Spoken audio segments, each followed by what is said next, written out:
course, you're not.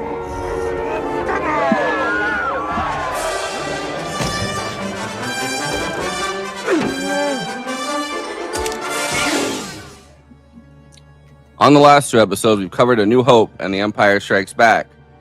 Tonight, we're covering the third of the original Star Wars trilogy, Return of the Jedi. Released in 1983 and directed by Richard Marquand.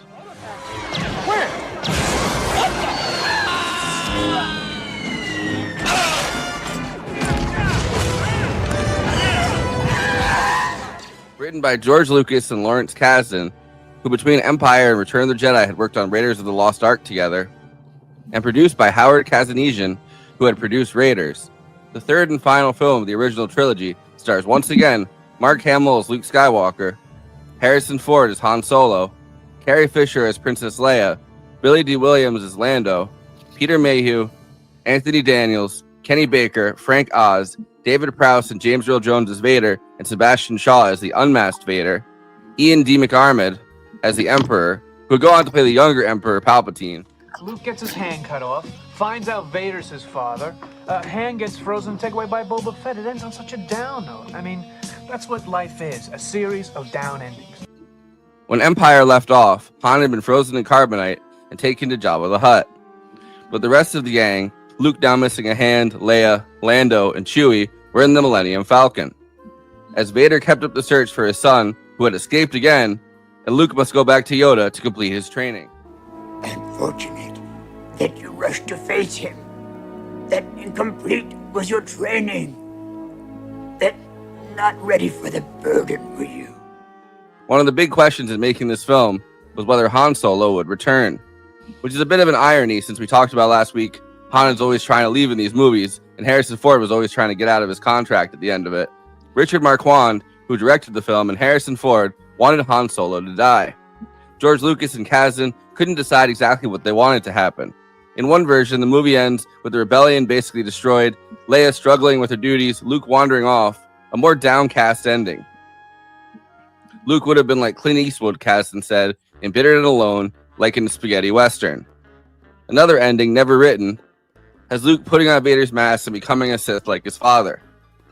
However, these ideas were scrapped as it would make Star Wars not a suitable family franchise. And it's been speculated end the sales of the toys that were very popular by this point. Another pro-family change, George Lucas wasn't sure if he wanted Yoda to return, but after talking to a child psychologist, realized children might think Vader lied about being Luke's father if Yoda didn't confirm it. Another change that Kazdan and Lucas discussed is that Obi-Wan, Anakin, and Yoda would come back from the spirit world and join in the Ewok party instead of being one with the Force as ghosts. The Ewoks were chosen as new characters rather than how George Lucas originally envisioned them, a planet of Wookiees. By the time I actually came to shoot Jedi, I knew Star Wars and Empire backwards and forwards. I knew them extremely well. And I liked the apparent naivete and simplicity with which George had made Star Wars. I liked that style very much. Richard Marquand was not the original choice for director.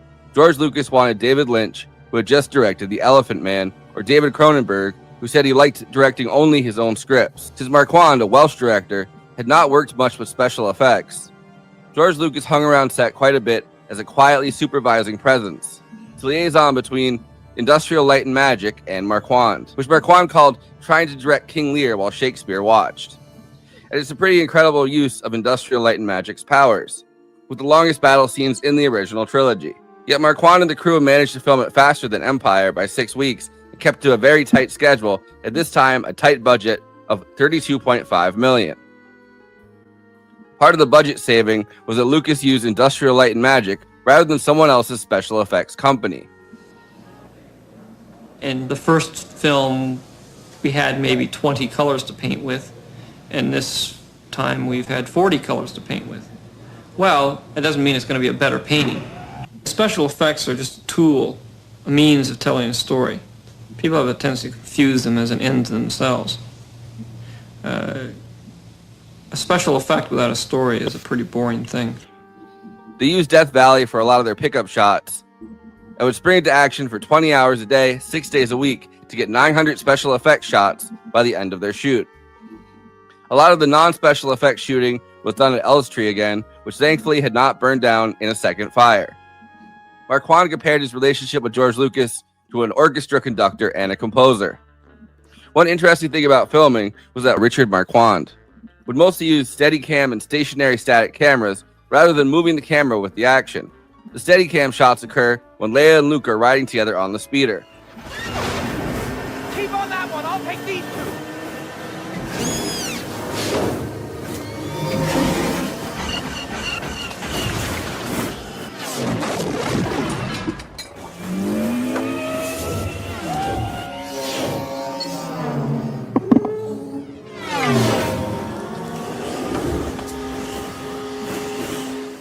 A lot of movies now tend to really move the camera a lot.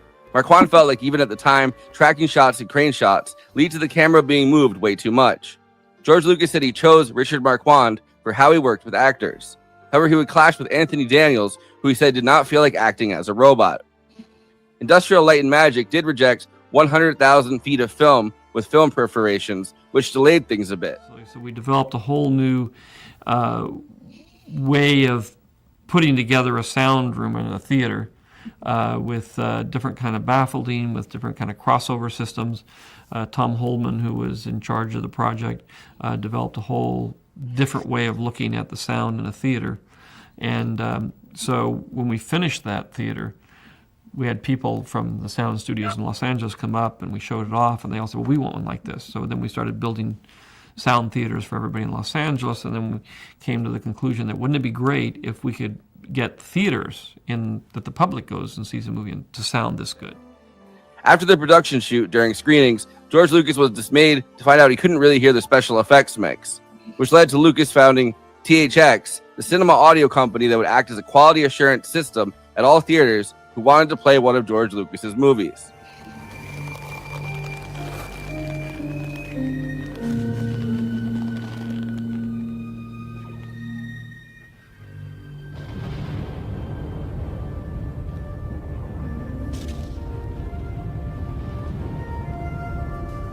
Before I introduce the panel, please like this video and subscribe to the Movie Night Extravaganza YouTube channel.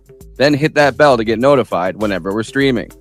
Super chats are now open. If you have any pressing questions, send us a super chat, which helps me maintain the expenses for the show, in which I am obligated by the rules of the Geneva Convention to stop everything and ask the panel. Another way to help us out is to become a patron and give us money every month. In exchange, you get access to all of our after parties, bonus content, and we'll tell you even more movies we watched recently. Patreon.com/Movie Night Extra. We have a Movie Night Extravaganza Discord. There's an invite link in the episode description, and we have a Letterboxd HQ account. So those are 2 more places to follow along with us. Okay, let me introduce the illustrious panel.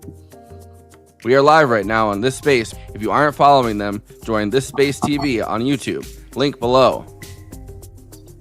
Conan Neutron is the co-host and senior producer for Movie Night Extravaganza, host of Protonic Reversal, an independent Film Critics of America film critic, and the frontman for the band Conan Neutron and the Secret Friends. Check out his music at neutronfriends.bandcamp.com. Christina Oakes is a co-host of Movie Night Extravaganza, a streamer on Twitch, twitch.tv/cosmopolitics, a host at This Space, hosting Christina's Corner, and is across social media at Cosmopolitics and on Letterboxd at Christina. Bonnie Burton is the former social media strategist for Lucasfilm and senior editor for StarWars.com, developmental book editor at Penguin Random House, a writer, editor, and the co-host of the Night Shift podcast with Renee Roon and Jenna Hayes.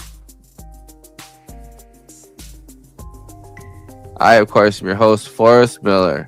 Your thoughts betray you, Father. I feel the good in you, the conflict. There is no conflict.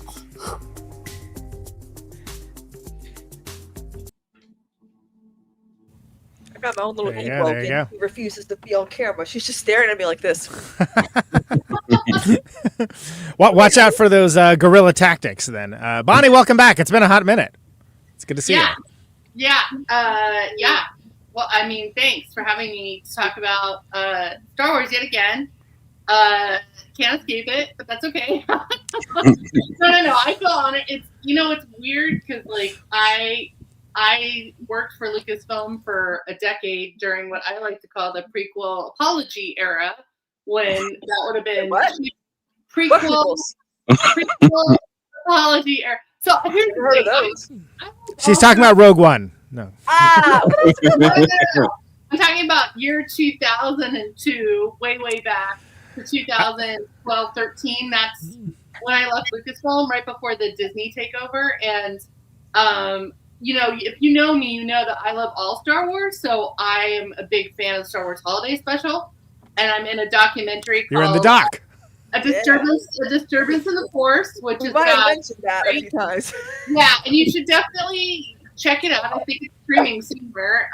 It's a great documentary about the truth about the Star Wars Holiday Special and all the crazy stuff that went behind the scenes. But a lot of people, like myself, who love it, but also a lot of celebrities like Seth Green and Patton Oswalt and Weird Al. And so it's a really fun documentary, but I also feel just honored that I was included because there's not very many women in the documentary. So, and there's, I think, just 3 of us from Lucasfilm, ex-Lucasfilm people that are in it. I don't think any current Lucasfilm people would be in it.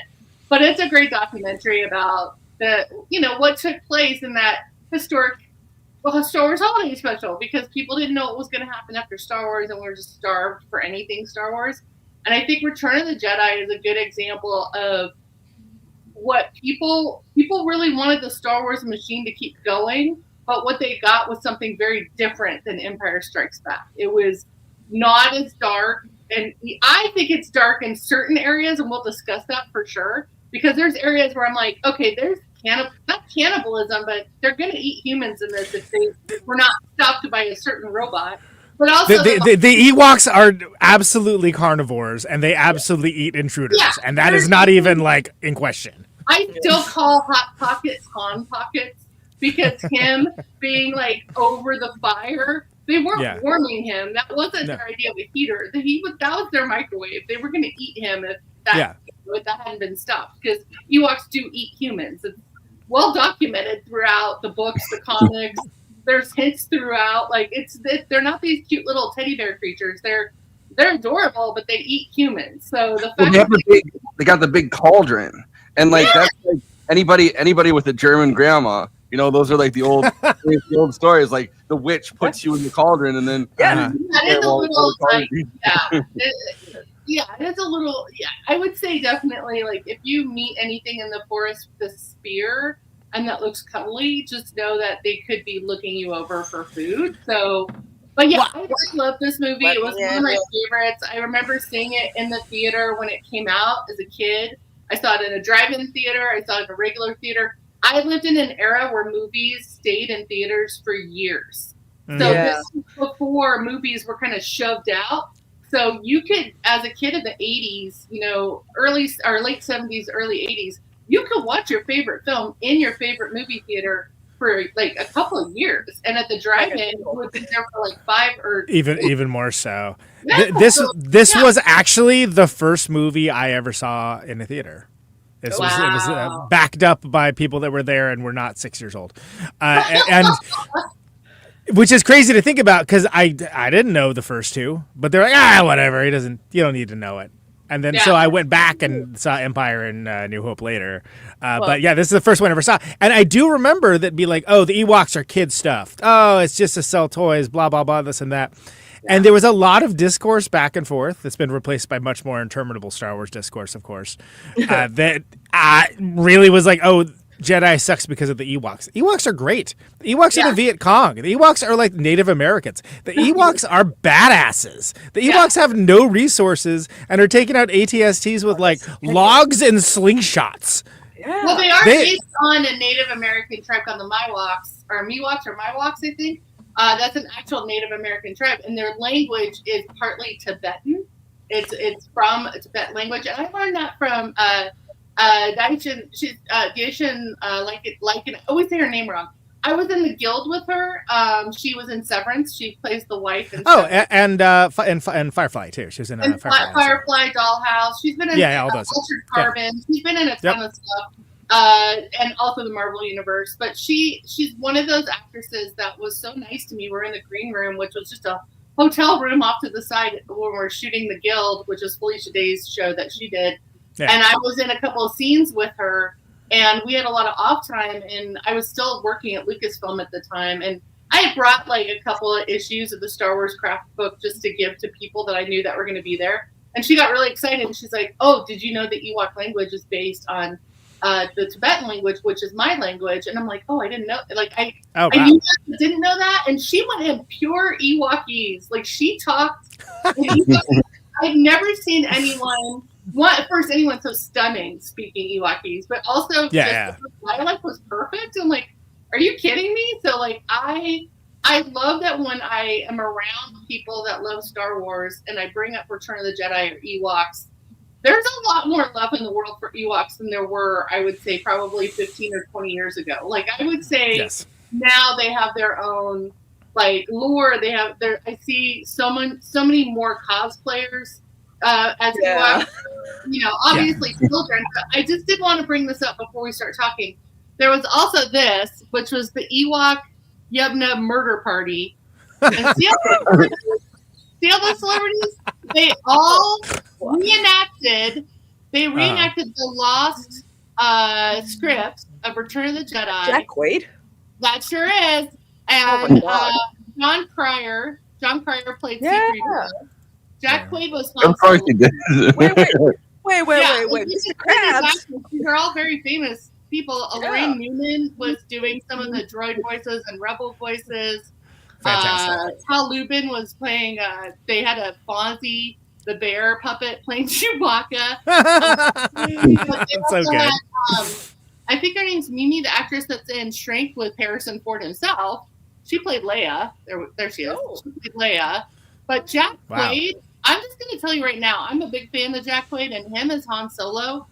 He's having a good year too. Companion, Novocaine. He's in some good movies. Ever redo, and there has been talk about redoing Star Wars, the original trilogy, with a new cast. If they ever do that, I'm voting for Jack Quaid as Harrison. He has that adventurous streak in him. Well, and we've already decided Sebastian Stan as Luke Skywalker, right? So if it's not going to be Griffin and Nathan, but hold on. Before we're way too far away from it already. I think the Ewoks would be much better remembered if not for the Ewoks movies, like the Battle for Endor being the best one of them. But they're not great. And they're not. They know them from the TikTok memes more than they know them from them. Sure, but I'm talking about historically. Like, it didn't do anything to the Ewoks' reputation that was good to have these basically spin-off movies that were not awesome at all. Like, there was a way to have done it that would have been cool. Yeah. I enjoyed them as a kid because it was more Star Wars, but they're not good. They're not good movies. I would say they're kind of like Land of the Lost Good, where you're like, this is awkward and weird and creepy because it's charming. Ewoks eat people, and they're a little too huggy with those kids, those human kids. So like, are they thinking of these kids as their friends or dinner? So it's too charming. It made them too safe. I think I saw those and haven't thought about that since I was a kid. They're very forgettable. I tried watching one as an adult, and that was a bad idea. I was like, "Ooh, this is." They're forgettable because I have them burned in my brain forever. Because Wilford Brimley is in them. Diabetes. And you have like actors that are in them that are very memorable, and those Ewoks are creepy as hell. They don't look like the normal Ewoks we saw in Return of the Jedi. They look like Ewoks on a lot of Adderall. It's like they look like they're cracked out looking. Yeah, it's pretty wild. There's some meth walks. I would say more than Ewoks. They're just definitely like creepy as hell Ewoks. So for me, it was creepy. It wasn't forgettable. It was. I'm not saying the visuals are forgettable. I'm saying it's excusable if someone has not seen these movies that are in the Star Wars because they're not really worthwhile. Like they're TV movie grade Star Wars. I'm not saying that Faces of Meth Ewoks are forgettable in any way, shape, or form, especially with Wilford Brimley. But are they streaming somewhere? Like, is the Endor Ewok is the TV series? I don't know. I don't know. Maybe. You want to know my introduction to Return of the Jedi? Yes. Wait, I wanted to say one thing before we get too far away from it, Christina. This is really fast. So the other thing which you were saying about, because I'm not going to get around to having a point to insert this. The other thing with the Tibetan, the Tibetan like language and like culture that they were portraying with the Ewoks. The other thing, it is kind of a messed up story. But they also brought in like these Mongolian like kind of like steppe peoples that that they had that they like met in LA or something. They put out like a casting call and they brought in these like Mongolian steppe peoples that were still like, you know, in like indigenous garb and everything. And Ben Burt, who was the guy that did all the sound effects, like got them a little bit drunk, and that's how but he had them sing like, you know, like Mongolian tribal song. A little drunk, yeah. So they started like passing around like a flask, and that's how they got the okay. But Christina, sorry, I know that something more than blue milk was involved in those sound effects.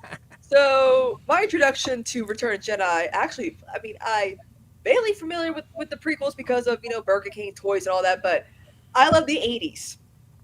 Did a whole segment about Return of the Jedi. Yeah. And all that I remembered was Princess Leia in the gold bikini sitting on Jabba the Hutt's lap, and that's about it. That's all I remember before I even It's what a lot of guys remember too around that time. Well, not just guys, but also I will say, working. I would have got the gold bikini out for you guys, but I forgot. Working at Lucasfilm, there was always, I would say there wasn't a debate about the costumes because we had Star Wars costumes came out every year, and there was always new ones for the new movies that were the prequel movies, but there was always other ones that came out for the original trilogy, and you had like your regular series of costumes, and then what we called the adult entertainment costumes, which were clearly stripper type costumes. But then you'd have like the little kid costumes, and I remember the year that the gold bikini came out for little kids, for their girls. And I didn't think anything of it because kids are just kids. You know, they're not going to sexualize anything. They're just going to be like, oh, this is fun. And it wasn't showing cleavage. It wasn't like, you know, the abs where they put on the little boy costumes. They didn't put cleavage or anything. And it's a shirt. You're very covered up, but it still implies a bikini. It still implies. And I just remember so much wrath that was towards us at Comic-Con that year because of those costumes. Because every year, all the cosplayer girls that would dress up, and some dudes too, and maybe some non-binary before non-binary was like a mainstream thing. Everyone would dress up in the gold bikini, and then we'd do a group shot, and it would piss off everyone at Comic-Con. Well, not everyone. It would piss off the security because basically we created a fire hazard because everyone would run to the Star Wars Pavilion section of Comic-Con where all the vendors are for this giant group shot of all the girls in their gold bikinis because I mean, to be honest, it felt very Playboy-esque or very Sports Illustrated swimsuit. And so it would create a mob of people taking photos. I remember because I was like shoved up because I took all the photos for StarWars.com. And so you can still see them on our Flickr account if you go to Flickr.com and look up Star Wars, or even just my account. I'm sure they're somewhere. But I remember there were little girls in front, and I was going, oh no. And as soon as the little girls were up there with their costumes, I was like, this is not going to go well. And sure enough, the next day, there were all these like op-eds on Jezebel, Entertainment Weekly, and you know, everywhere there was an opinion about Star Wars. And this is in the early aughts, so this is even before the internet with social media. And I just remember going, now I look back and I'm like, I'm so glad Twitter wasn't around. So glad Facebook. I think MySpace and YouTube were it. And Tumblr and Journal. So like we were. It's like it's like when the first Suicide Squad movie came out, and all the girls, like all the parents were dressing up as Joker and Harley, and they made their kids dress up as Joker and Harley. I'm like, you're making your daughter wear booty shorts, but whatever. It's the same level of parental involvement for sure. But since we're talking gold bikinis, and I do want to address the movie itself and the awesome set pieces here. Yeah. I gotta say, Jabba's lair still goes. Thought it was amazing as a kid. Thought it was an amazing way to start the movie. And again, we talked in Empire about how amazing Hoth is and how it's great how it just drops you right in the middle, this and that. And I actually really appreciate now, can I consider more of being analytical about storytelling, the break the break in the continuity between like the end of Empire and Jedi, where there's like, okay, clearly a bunch of stuff's happened, but you just get right to the action. And even things as simple as like the big portcullis to enter Jabba's palace, which is like so huge, and the weird eye thing that comes through, and C-3PO, of course, getting in the comedic beats of just like, oh well, I guess nobody's home, and like running away, you know, amazing and great again. And Bonnie, I invoked 3PO and R2D2 calling the Rosencrantz and Guildenstern of the Star Wars universe. Yeah, I would say that's accurate. Yeah. And I think that we get into just leaning into the creature aspect of like the wild imagination of Jabba's menagerie that are, you know, hangers-ons and sycophants. It's basically the Trump administration, who are all just around cackling at anything he says, and all just around. And it's so immersive and so cool. And in the special edition, so ruined by the Max Rebo band being sabotaged, in my opinion. But it works so well. The CGI is unwanted. I'm sorry. It sticks out like a sore thumb. I prefer the original band as well. Yeah, same. Yeah, of course. And the original song, too. I mean, come on. Anyway, whatever. The original song, by the way, written by John Williams' son. Yeah, oh, is it really? The one that's Toto. Yeah. He was lead singer in Africa. No, he did not sing Africa. He did not sing Africa. But he was lead singer of Toto. Yeah, I love that was also, again. I didn't expect that to be the tie back to our Lynch's Dune episode, but here we are. Anyway, go ahead. I will say, they sang the original song at there, Yub Nub. So it's dude. Actually, and the woman that sang it was an American Idol winner. Who was like came on stage, and this was at Dynasty Typewriter in LA, and I was just like, oh my god, is she singing it in the language? She's singing Yub Nub in the original Ewoks. Wow. By the way, I don't think that the new song is bad, but Yub Nub was great. Yub Nub it kind of kills the ending a little bit to have it just be like the sort of like John Williams-esque stuff. Like, yeah, I would say, and also it's like an easier song to remember. Right. She also sang the song at the very beginning in the barge as well. Speaking of the barge, we're still back at Jabba, right? So Jabba's great. Not the barge. At the Jabba night. I don't want to call it a nightclub, but it's like hookah. It's a hookah lounge. It's a hookah lounge. It's a hookah lounge. It's an opium den. Sure. At least Jabba on like Groupon. Like if you were gonna like give people a Groupon to go to Jabba's hangout, I would just say live entertainment on Tatooine, because there's all kinds of live entertainment. There's the Rancor. There's there's the girls, performing or whatever. There's hanging out with your friends. I love that. There's a fucking Jawa that's like looking down at it, like you find out like, oh, there's at least like some Jawas that just like spend their days like. There's dancers, there's music, there's a band. Sir, that's a Secretary of Education you're talking about.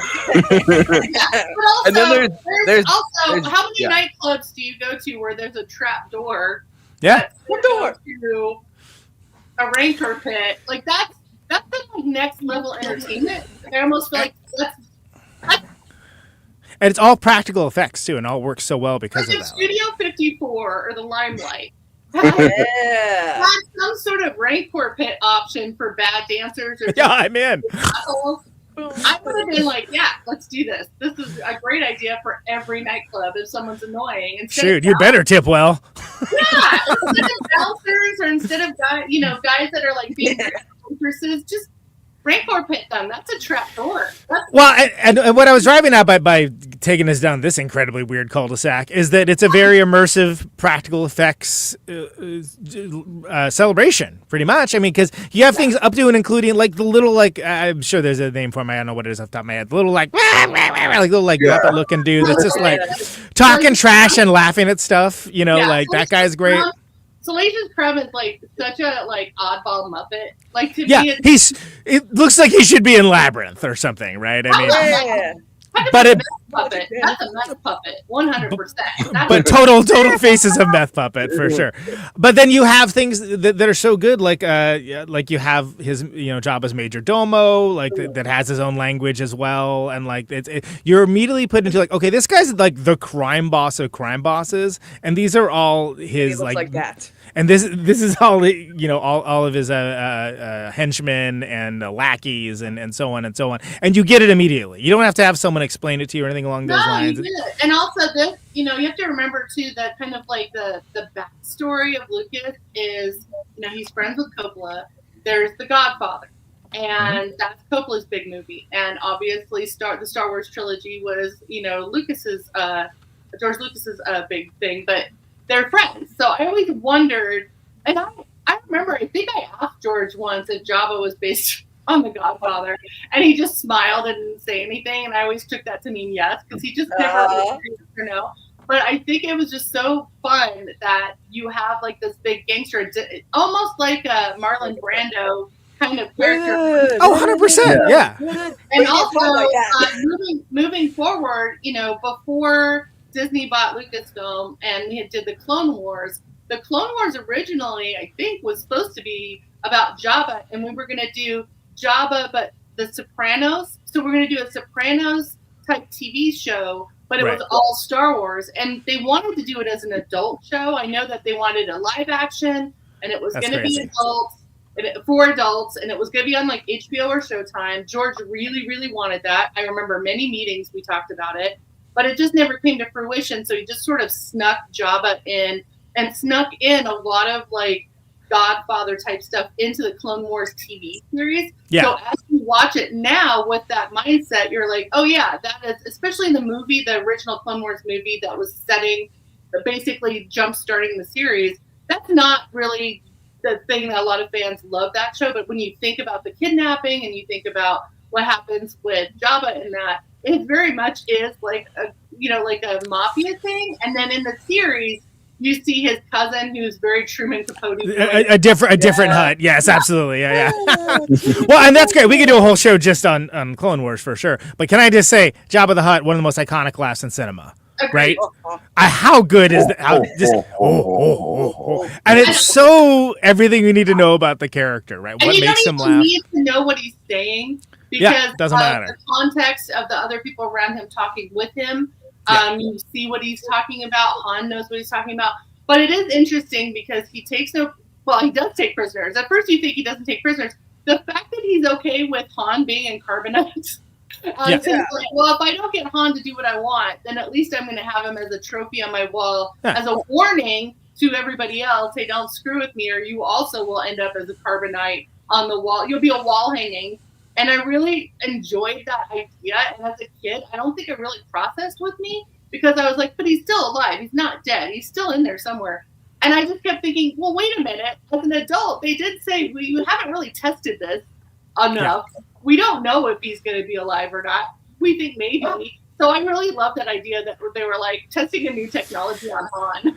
And you're right, and making him into a trophy, right? And a warning, like cross me, and like you might end up like this. And it's so effective, and it allows Han Solo as a character narratively to come back into the great scene with Leia impersonating Bosk, and that he knows that it's not Bosk, and that's that great, like him and like again every henchman like in the freaking palace. Oh, we busted your ass, Jabba's the Hutt.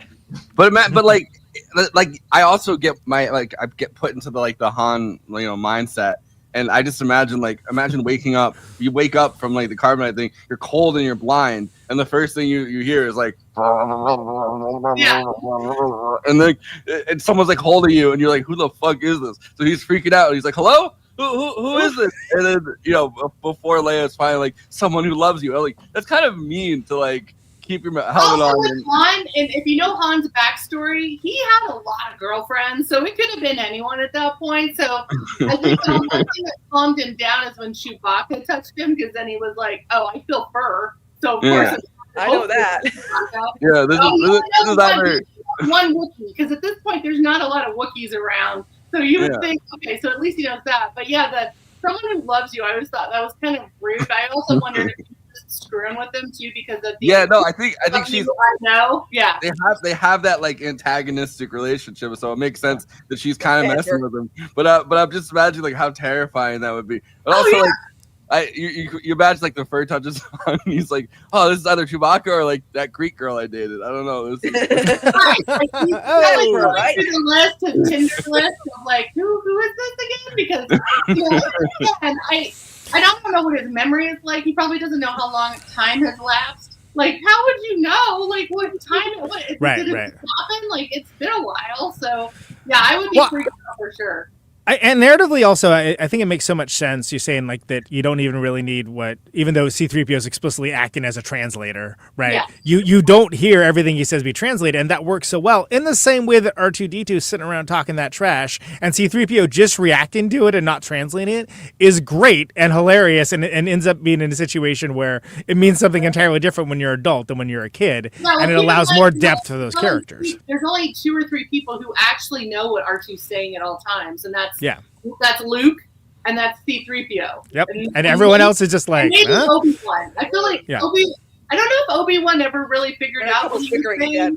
Yeah, so it's the only 3 people, so it could be R2 could be saying anything at this point. And I think it's strongly implied that he some of the stuff he's saying is a little bit off color, right? And in a good way, which is again makes the character more endearing, not just to kids but to adults. Yeah. R2, you can't say that. This isn't Twitter. When they all see, because he's with Luke. Because remember, I think R2's with Luke at this point, right? So I don't know. I always wonder what R2's saying when he sees, Princess Leia in the gold bikini for the first time. There's always a curiosity there. It's like, what does he think of the Ewoks? Like I married the guy, so I should just ask R2 at some point. Well, Conan and myself, we have an idea for a show, for a Disney Plus show, right, Conan? We're an idea factory. You have to remind me which one it is, but yes, we do. Are you talking about the X-Wing Ranger workplace drama? Is that what you're talking about? Yes. Okay. Where it's like The Office. Like you never actually see them in the X-Wings. You just see them like hanging on their off time, and they're all like talking amongst themselves by the water cooler about like what inane duties they were like put on and stuff along those lines. Are you thinking about another one? Star Wars cuts of CP3 and R2-D2 giving commentary. Oh, having them, yeah, okay. That was I just to chime in here. When we would release the DVDs or Blu-rays for the 80th time, we had this thing. Okay, gather round, young children. I'm going to tell you about something called value-added material to DVDs, which doesn't exist anymore because everything's digital. But we had this thing where every time you would buy a DVD or Blu-ray, there would be this extra footage or behind-the-scenes stuff or things you couldn't get anywhere else, because streaming wasn't the big deal yet. And we always had these audio commentaries for Star Wars. So it was always great when Ben Burt did it because he talked about the sound design and sound effects. Or you have George talking, or you have any of the actors talking. And what I really always tried to get us to do is just a robot version. So it's only the robots. So of that movie. So it'd be C-3PO, Anthony Daniels, obviously, and then R2-D2, which would just be Ben Burt creating, R2-D2 sounds. But also mouse droids, probe droids, any of the surveillance droids, any of the guarding droids, any of the droids in charge of the Bacta tank in the med room. Like, I always thought that would be hilarious because you don't know what anyone is really saying except for C-3PO, and everything else is just beeping. But it's so articulate, like it's just so excited.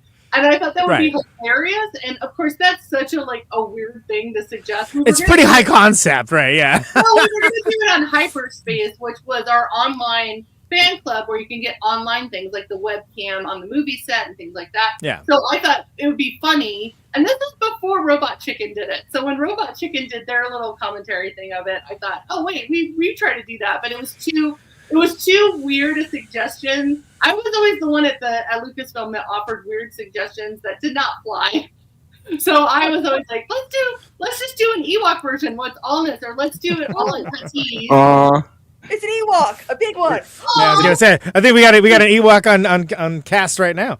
I always wanted the DVD, so when you can choose the language you want it in Spanish or put it in Huttese or something. Yeah. I was like, we should have one for Ewokese, Huttese, basic, whatever. Because I thought that would be. Surprised they didn't. Yeah, I'm surprised they didn't have that. Here's a bit. I guess this would be a Robot Chicken bit, but have one of those commentaries, but it's Jabba doing it, but he just sounds like a master thespian actor. Well, you see, I was putting on an affectation. Right. Just like real, that would actually be pretty inside the actor's studio style commentary. But okay, so R2D2 and C3PO going to first, like, why are they there? And then the whole thing is like, oh, this is a delivery system to get Luke Skywalker's lightsaber.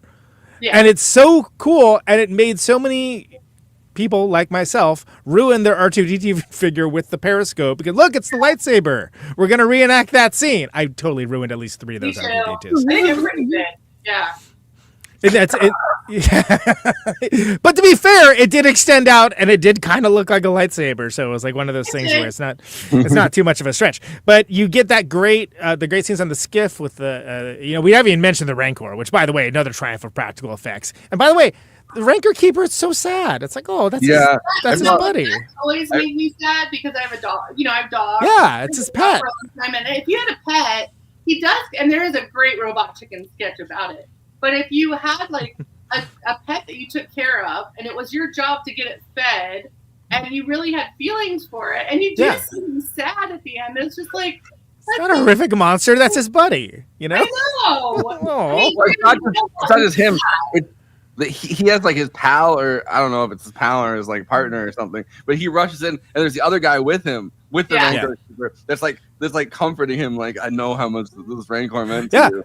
And it's such just a throwaway kind of scene, but it's like, oh, that's like a whole like world of backstory there that totally works. And you know what? If you like, whether you call it the expanded universe, which is what we call the books and comics before Disney took over, or the Legends series, which is Legends, which, by the way, is the same books, but they're just renamed Legends because Disney can't just let things be.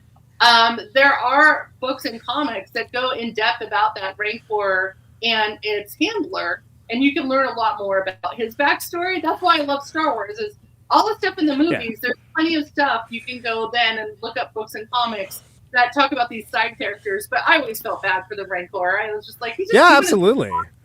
Anyway. So all right. So then we end up by the Sarlacc, right? Jabba takes like the rolling party, takes Studio 54 up on the skiff, and they all roll out to like the big mouth in the sand. And Han's still blind. Han's still blind. Whole thing. Yeah. And he's still doing wisecracks. Is all you can do. And I love that you have Luke that like this is super confident Luke, like this like you see him like walk in, you're like, oh, this guy, is this the same guy?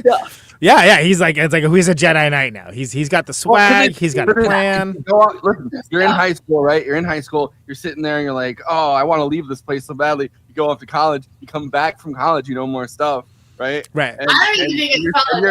I think the stuff he saw, it felt like he got back from the army. Like it felt like that's true. That's a good point. Like you come back from right, and you come back to like your hometown. And you're like, oh, these are just Tatooine people. I've got the confidence now to just dunk on them. And what a great way to show that transformation. Again, show not tell, and just like, no, he is confident. He's walking into like dude's lair, like literally walking over, a trap. Like to basically confidently state like what he wants, and knowing full well that it'll fail, and then when it fails, then his plan will go into action, and it works so well, and you get some great. I mean, like, look, we've talked about how great the set pieces are, like the world building, but coming back to Tatooine, it's like, oh, there's more sand, huh? Yeah, but this one, there's a big mouth. There's like a mouth that will digest you for 1,000 years if you fall. So it raises the stakes because everything's floating. Yeah. You're probably going to fall if you start fighting. Here's my question. So here's my question for all of you, since you're all big movie fans. I am a complete believer that this species is the same species in Dune and Tremors. Ooh. It's all like, yeah. I did make a joke in my Letterboxd review for Empire Strikes Back that the worm creature that's on the asteroid that they land in that was one of the sandworm from Dune 1984's early roles. And I stand by that assessment. I do think it's related, if not a call out for sure, because I know that George is a big fan of not Tremors yet, but like definitely Dune, and obviously we have a big Lynch connection with Dune. But I do think that they're the same species because you think about it and how they like maybe it's just the mature level just the way it looks, the way it acts and behaves, and what it's there for. But yeah, I really did think it was a similar species. I'm sure there's gonna be a lot of comments, a lot of people that love Star Wars that think I'm an idiot. I really do. Well, he asked David Lynch to direct this. To direct Jedi. That's right. Yeah. And he knows a lot about sand. I mean, yeah. This is right after the Elephant Man, but 3 years before a couple years before he would end up putting out Dune, and so it's like he's asking him like, hey, do you want to be part of this? So it's like that universe could.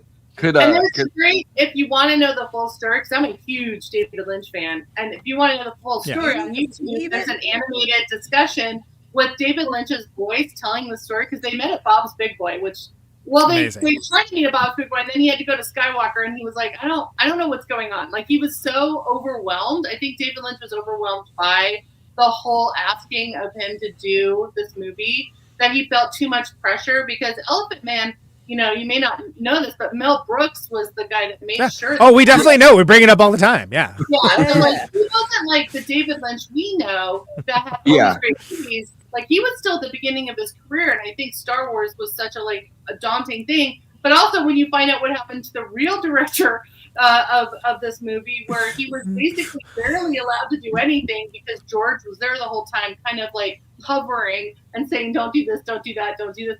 There wasn't a lot of unique directing. He wouldn't be able to have put his own spin on it, which is the whole point of having David Lynch do something, right? Which is also interesting, because he did ask Spielberg, but Spielberg couldn't do it because of the directors union, because there was these rules that you couldn't do it, because George had gotten in trouble with the directors union about movie credits, and so, which was a dumb thing, because it was a dumb thing about movie credits that you can't have your last name or your full name in before the name of your movie company, but he named his movie company after himself. So it was a very petty thing that they were like, oh, you can't do this. And so Spielberg didn't do it because of that rule. And I always wondered what Spielberg's version, we always think of what would David Lynch's version of this movie be, but Spielberg's version would have been, I think that would have been interesting.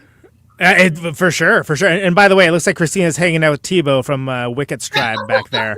And we appreciate that. Sorry, audio listeners, you have no idea what I'm talking about. There's a dog that looks like an Ewok. But I think also it's interesting that, you know, name the director of Return of the Jedi, right? It's like this guy, like, I feel like did not get any career out of this. He had like two other movies. He died. He did two movies after this, though. Yeah. And, like, neither one is, like, very well regarded. I haven't seen it. Yeah, everyone thinks George Lucas directed all these films, too, by the way. Like, that's what... Yeah, also, don't feel sorry for him, because if you look at the history and read the interviews with a lot of the actors that were on set for this film, he was a jerk to Carrie Fisher. He was okay. Well, screw that guy. I'm glad he failed. You better be in shape for it, lady. Yeah, like he would kiss up to Harrison Ford, but he was an asshole to Carrie Fisher. And anyone that's a jerk to Carrie Fisher, to me, deserves all the horribleness. Well, so, then he can forever live in obscurity. There you go. He always shit about that gold bikini too in later life. So he also just bullied the fuck out of Anthony Daniels, and he's just on record a million times being like, act like a fucking robot. Yeah. Poor Anthony Daniels. I mean, Anthony Daniels was he was studied as a mime, and he was really good at what he was doing. But, everyone has a different view of what they think a robot should act like. So I feel a little it's iconic queer representation too. Even though it's inadvertently, British. As someone come on. I'm going to say a lot of times people just like assume British equals queer. That's not quite. I mean, he is gay in real life, but But C-3PO has definitely been claimed by the queer community. Let's not C-3PO, the actor. Anthony. And I'm not saying Anthony Daniels. I'm saying C-3PO is definitely gay coded, and we are here for it. And if you remember, there was a scene where they tried to like put him together with another protocol droid that's supposed to be, and he wasn't into it because he's gay. I mean, that is a scene in one of the movies. So I was like, oh, that's not. But did he get together with that other protocol droid? No. Because he's gay. Also, I think that while Han Solo's around, he will have no game ever. So, I mean, let's be honest. Like, even if you're a female robot, you're not going to go for C-3PO when you could. I would go for R2-D2 before that. Yeah. All right. So, So we got to get off Tatooine, man. We're barely on Tatooine at this point. By the way, call us Luke Skywalker. Call us Luke Skywalker. I'm Biggs. I already got off Tatooine. I'm on something else. But Boba Fett got done dirty, after being like let up. Well, yeah, I guess depending on if you acknowledge the series. Yeah. Well, a lot of people. Let's talk about it real quick. This was meant to be to the different section. He had his little jetpack, and he just zoomed off out of it. He went in and then out. They made that whole Book of Boba Fett series where it's like, here's how we got out of the Sarlacc, which is like, all right, do we need that? I mean, like, are you fine. Kidding? You know how many people were upset about Boba Fett? Do you remember? I was one of them. Yes, I do know. Do you remember when we got introduced to Boba Fett? Technically in the holiday special as a cartoon. But remember when we got the toy, and before the movie came out, the toys came out, so you were always like, ooh, what's this guy? This guy's going to be a huge character. I can't wait to see what he does. He doesn't say anything, hardly anything in Empire, and then you get to Return of the Jedi. You're just like, wait, what? And he like dies immediately, which is hilarious. Although they did insert that deleted scene of him like flirting with one of the Max Rebo's band. What's up? He's like, yeah. What's up, girl? I'm Boba Fett, and I run this town. Yeah. And then he goes into the jetpack. Goes, ah. Yeah, and Wilhelm screams away. No, but fascinating that he was one of the most beloved characters who barely had any dialogue. And that's one of the reasons why Lucas decided to dispatch him so quickly, right? Because like, why are they focusing on this guy? But anyway, costume Boba Fett with boobs. He's Boba Fett. All right. Get it out of your system. So the sail barge is destroyed, and Luke goes back to Dagobah. Yeah. Where Yoda is entirely tired of living, basically, and dies rather than avoid answering Luke's questions, which is great. How did he not beat Luke to death with that stick? He's like seconds away from death. You understand why? Oh my God, that must be so annoying. Can you leave me alone? I love that he's still capable of like being sassy. Yeah, I do. So I am a Jedi Master. And he goes, oh. By the way, I did bring my old school Yoda statuette down this time. I forgot it for Empire, Bonnie, so I remember to bring it downstairs this time. And also, if you think about how he does act like an old sensei, right? So if you watch like Kill Bill movies and how Yoda-esque the sensei is in Kill Bill with Uma Thurman. This is what I said in Empire. Yeah, it's like the classic, like the Pai Mai character. Like it's the classic. Towards the end, he's not going to give a big dialogue. He's not going to give a big monologue about things. He's going to be himself. He's just dying. But also, the dude is old. Well, and the crazy thing is that we almost don't need him to go back to Dagobah because all he really needs to do is confirm that Vader is his father. Like narratively, right? But then you get, but hold on. And also confirm that yes, there is another, right? We got to mention that like Leia is his twin sister, right? And those are the two things that need to be accomplished. But Yoda is this thing completely just seconds away from death. The way the whole time this is happening, and Luke will not leave him alone. And it's like read the room, bro. But I mean, I'm You don't need the whole. There's other people you can get info from. Right. The thing that bugs me a lot for this is like the ghost of Ben is still around. Ask the freaking ghost of Ben. He's already died. There's no stakes. He's got all the time in the world. He's dead. There's a ghost right there. You can ask whatever you want, but also there's other people in the room. Like the fact that he finally gets, we'll get to it, but like there's other people. You don't have to like hound this poor old man, this old creature to death. Husband, you should not. It was nice enough to train you at an age. Yeah. You have to remember when you go to the prequels when he's supposed to like train his dad, Anakin's too old, and Anakin's like 11 or 12, and he's like, "You're too old." Yeah. How old is Luke? Luke is like in his 20s. You're right. It's like trying to be a ballerina at 25 or something, right? Yeah. Told me that I could achieve that, and I was like, "Are you fucking kidding me right now?" Yeah, and I don't know if Yoda did it. I don't know if Yoda did it because he's like, well, everything else has gone to hell, so I might as well just train the one guy or one of the people that could do this. Like, I always wonder, like, if Leia had gotten there first, would we have had like a better outcome? But honestly, that poor old Yoda, like, just let him be. You don't need to get everything. Well, he does say in Empire, he says he's too old. He does like so. There is reference to that. There is that ageism, shocking ageism by Yoda. Wow. Expose canceled. Yoda's out here acting like Leonardo DiCaprio. God, all right, that's good. But the thing is, Leia's got too much on her mind. She's like one of the leaders of the rebellion, right? I mean, like Luke Luke is she's busy with his apparel. I don't know. She's all busy. Not to like bring us back, but hold on. Let me actually make my point. Which is to say that Leia's got too much going on. She wouldn't be able to commit herself to the training the way that Luke does. I don't know. I think women as a central character. She's. If you were given the option of politics. Yeah, she would probably go become a freaking Jedi. I would too. But then look at the rebellion. She's a key part of the rebellion leadership, right?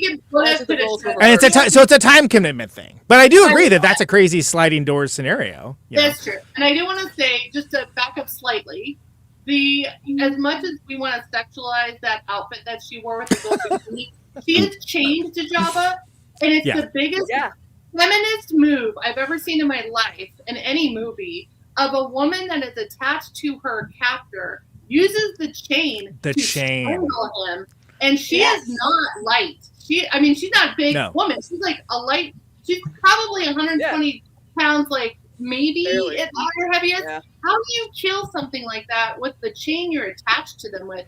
She doesn't use a lightsaber. She doesn't use the force.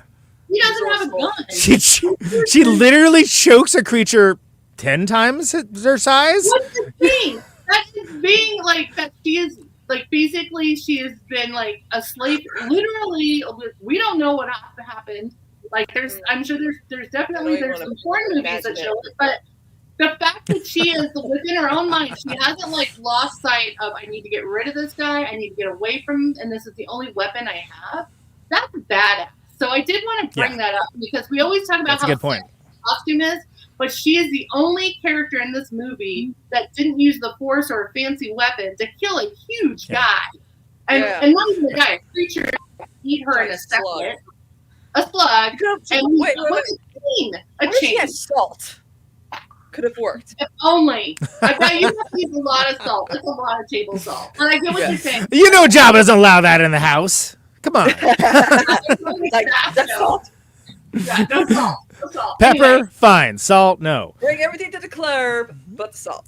Okay, so we get to Yoda dying because he's just fed up with Luke. Let's just go with that. Fed up with Luke's stuff, and so but then we find out there's a second Death Star under the supervision of the Emperor, by the way, and that there's. So I have questions on that. So when I worked at Lucasfilm, I asked this question once. I said, could they call it something else? Why did they call it a second Death Star? Why didn't they call it something else so you wouldn't get confused as a child? Because you would probably go back and go, wait, didn't they already blow this up? And I know there's some conversation that happens, but as a small child with ADHD, I wasn't paying attention. It's like when a monument's destroyed in battle and they just rebuild it and they have it be the same thing, even if nothing existed of the original one, right? It's considered a symbol of imperial might. If the Statue of Liberty was blown up, you wouldn't then rebuild it and call it the Statue of Liberty again. You would call it something else, right? But it's not. But it's not really. It's not. It's a. It's like Statue of Liberty, as far as I know, is not a weapon, unless you consider Ghostbusters 2 or Men in Black. I always thought of it like like they drop the atomic bombs and then they're trying to do like then there's like the thermonuclear bomb race, right? Like it's the next. I mean, they still call it like nukes though. Like I was thinking about it like. I mean, I don't know. I was just thinking about like it's the next iteration of whatever the Do you think the Death weapon Star was just like their slang for the weapon? Because I just for that weapon. But I think after it's revealed what it is, and again, it's just this focus of Imperial might. It literally blows up planets. It's designed to keep people scared. Like, yeah, well, you thought you were safe from it. We got another one. You know? Yeah. Planet blower. Planet blower uppers. We'll blow your planet up. But yeah, so whatever they call it, that whatever we get there's another one that's being made, and there's Energy Shield on the forest moon of Eureka, California. No, I mean Endor. Sorry. Big Basin, Big Sur. Big Basin, Big Sur. Love Redwoods. I when I found out that Endor was filmed at a real place that I could go to, you could have knocked me over with a feather as a kid. And even as an adult, it's still amazing. Those trees are like so much bigger than you think they are. Some of the prequels were shot on Skywalker Ranch illegally. So I'm just gonna, because you're not really supposed to do. There's all these Director Guild rules, by the way, that you can and cannot do certain things, and unions and all of that. But I would say the minute you find out that Endor is Northern California, I think every child that's ever grown up with Star Wars immediately puts that on their bucket list of vacation. Yeah, can we go there right now? Yeah. and it is crazy because if you look at an actual redwood tree, they are so massive and otherworldly looking. It does not feel like something like that's not a tree. Whatever that is, that's not a tree that I know. Take those down. Not on my watch. It feels historic. It feels like another planet or another time. It feels like it's untouched by humans, and also. You can imagine Ewoks are so tiny. Put them up against redwoods; they're even tinier. So you're right. Yeah. Totally. Well, and then it also gives us not only stormtroopers with a slight derivation of the outfit, but one of the coolest vehicles I feel in all of Star Wars, the speeder bike. Unsafe at any speed, Ralph Nader would call them, by the way. Like they're sort of like, you think ATVs are banned? I mean, how are they allowing speeder bikes still go? It's like those things are walking disaster. You think about it, speeder bikes going through a forest? That's really scary. It's like a really bad idea, right? I mean, I think really do an obstacle course for driver's ed. I can never imagine. Like going through, you're in the air. Trees are, I mean, I'm sorry, they don't move, luckily, except for the branches.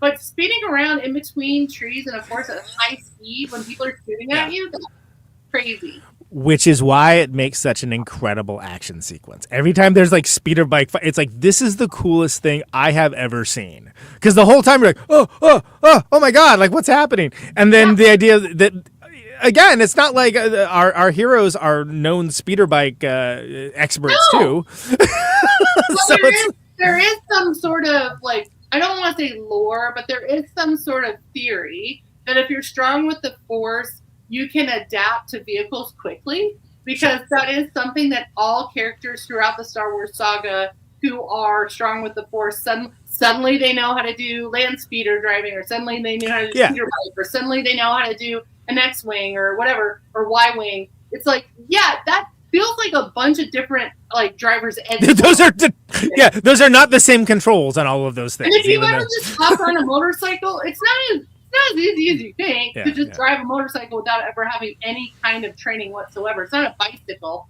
So I do like that Leia also held her own on that speeder bike. I mean, she did fall off and then have to be rescued, quote unquote, rescued by the Ewoks. But I do really like that scene because as a kid, it's such a cool action scene to happen right away, and for a while. It's a pretty long. It goes for a while, and you know that like anybody like not me, I'm built different. Yeah, you would crash in like 0.3 seconds. You would like just hit the first tree you see and explode. Yeah. You know, and also, come on. You're not just like trying to go through trees fast. You're trying to avoid being shot because at the there's same people time shooting at you from behind. Right. So there's all that too. So speeder bikes are cool. That's the summary of my text. I like speeder bikes. I would never ride one.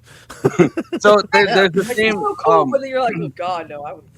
No way. In a desert. What you were saying? Big open space, the Salt Lake, the flats in the Salt Lake City, like there's nothing to hit. What you were saying about like Richard Marquand kind of like basically having a pretty useless job because it's like, George Lucas is on set, so it's not like he can really expand the entire thing himself. So there's like these long interviews that I read with him where he's talking about his style of filmmaking, and he's really like kind of sucking himself off. Sorry to use that. Like he's really making it like seem like the few decisions he got to make he's like really going all in with like, oh, these are real iconic decisions. So one of the big ones is that he didn't want the camera to move along with people. He wanted the camera to stay still, and then to like, you know, kind of optically make it seem like things are moving towards him. So they use the Steadicam, and these are like now famous Steadicam shots where when they're on the speeders, those shots where they're kind of going towards us. I have a hard time believing he was the one that made that decision. Probably not, but that's a very, very. If you know anything about filmmaking, it's expensive to do action shots. So George would have been all up in him talking about how we're going to do this because it's very, very expensive. And this is one of the reasons we lost a lot of key people from behind the scenes from Empire to this movie because they went over budget so much on Empire. So George would have been all in his like business going, yeah, we're not doing anything super expensive. But the thing with George, though, is he really likes innovation.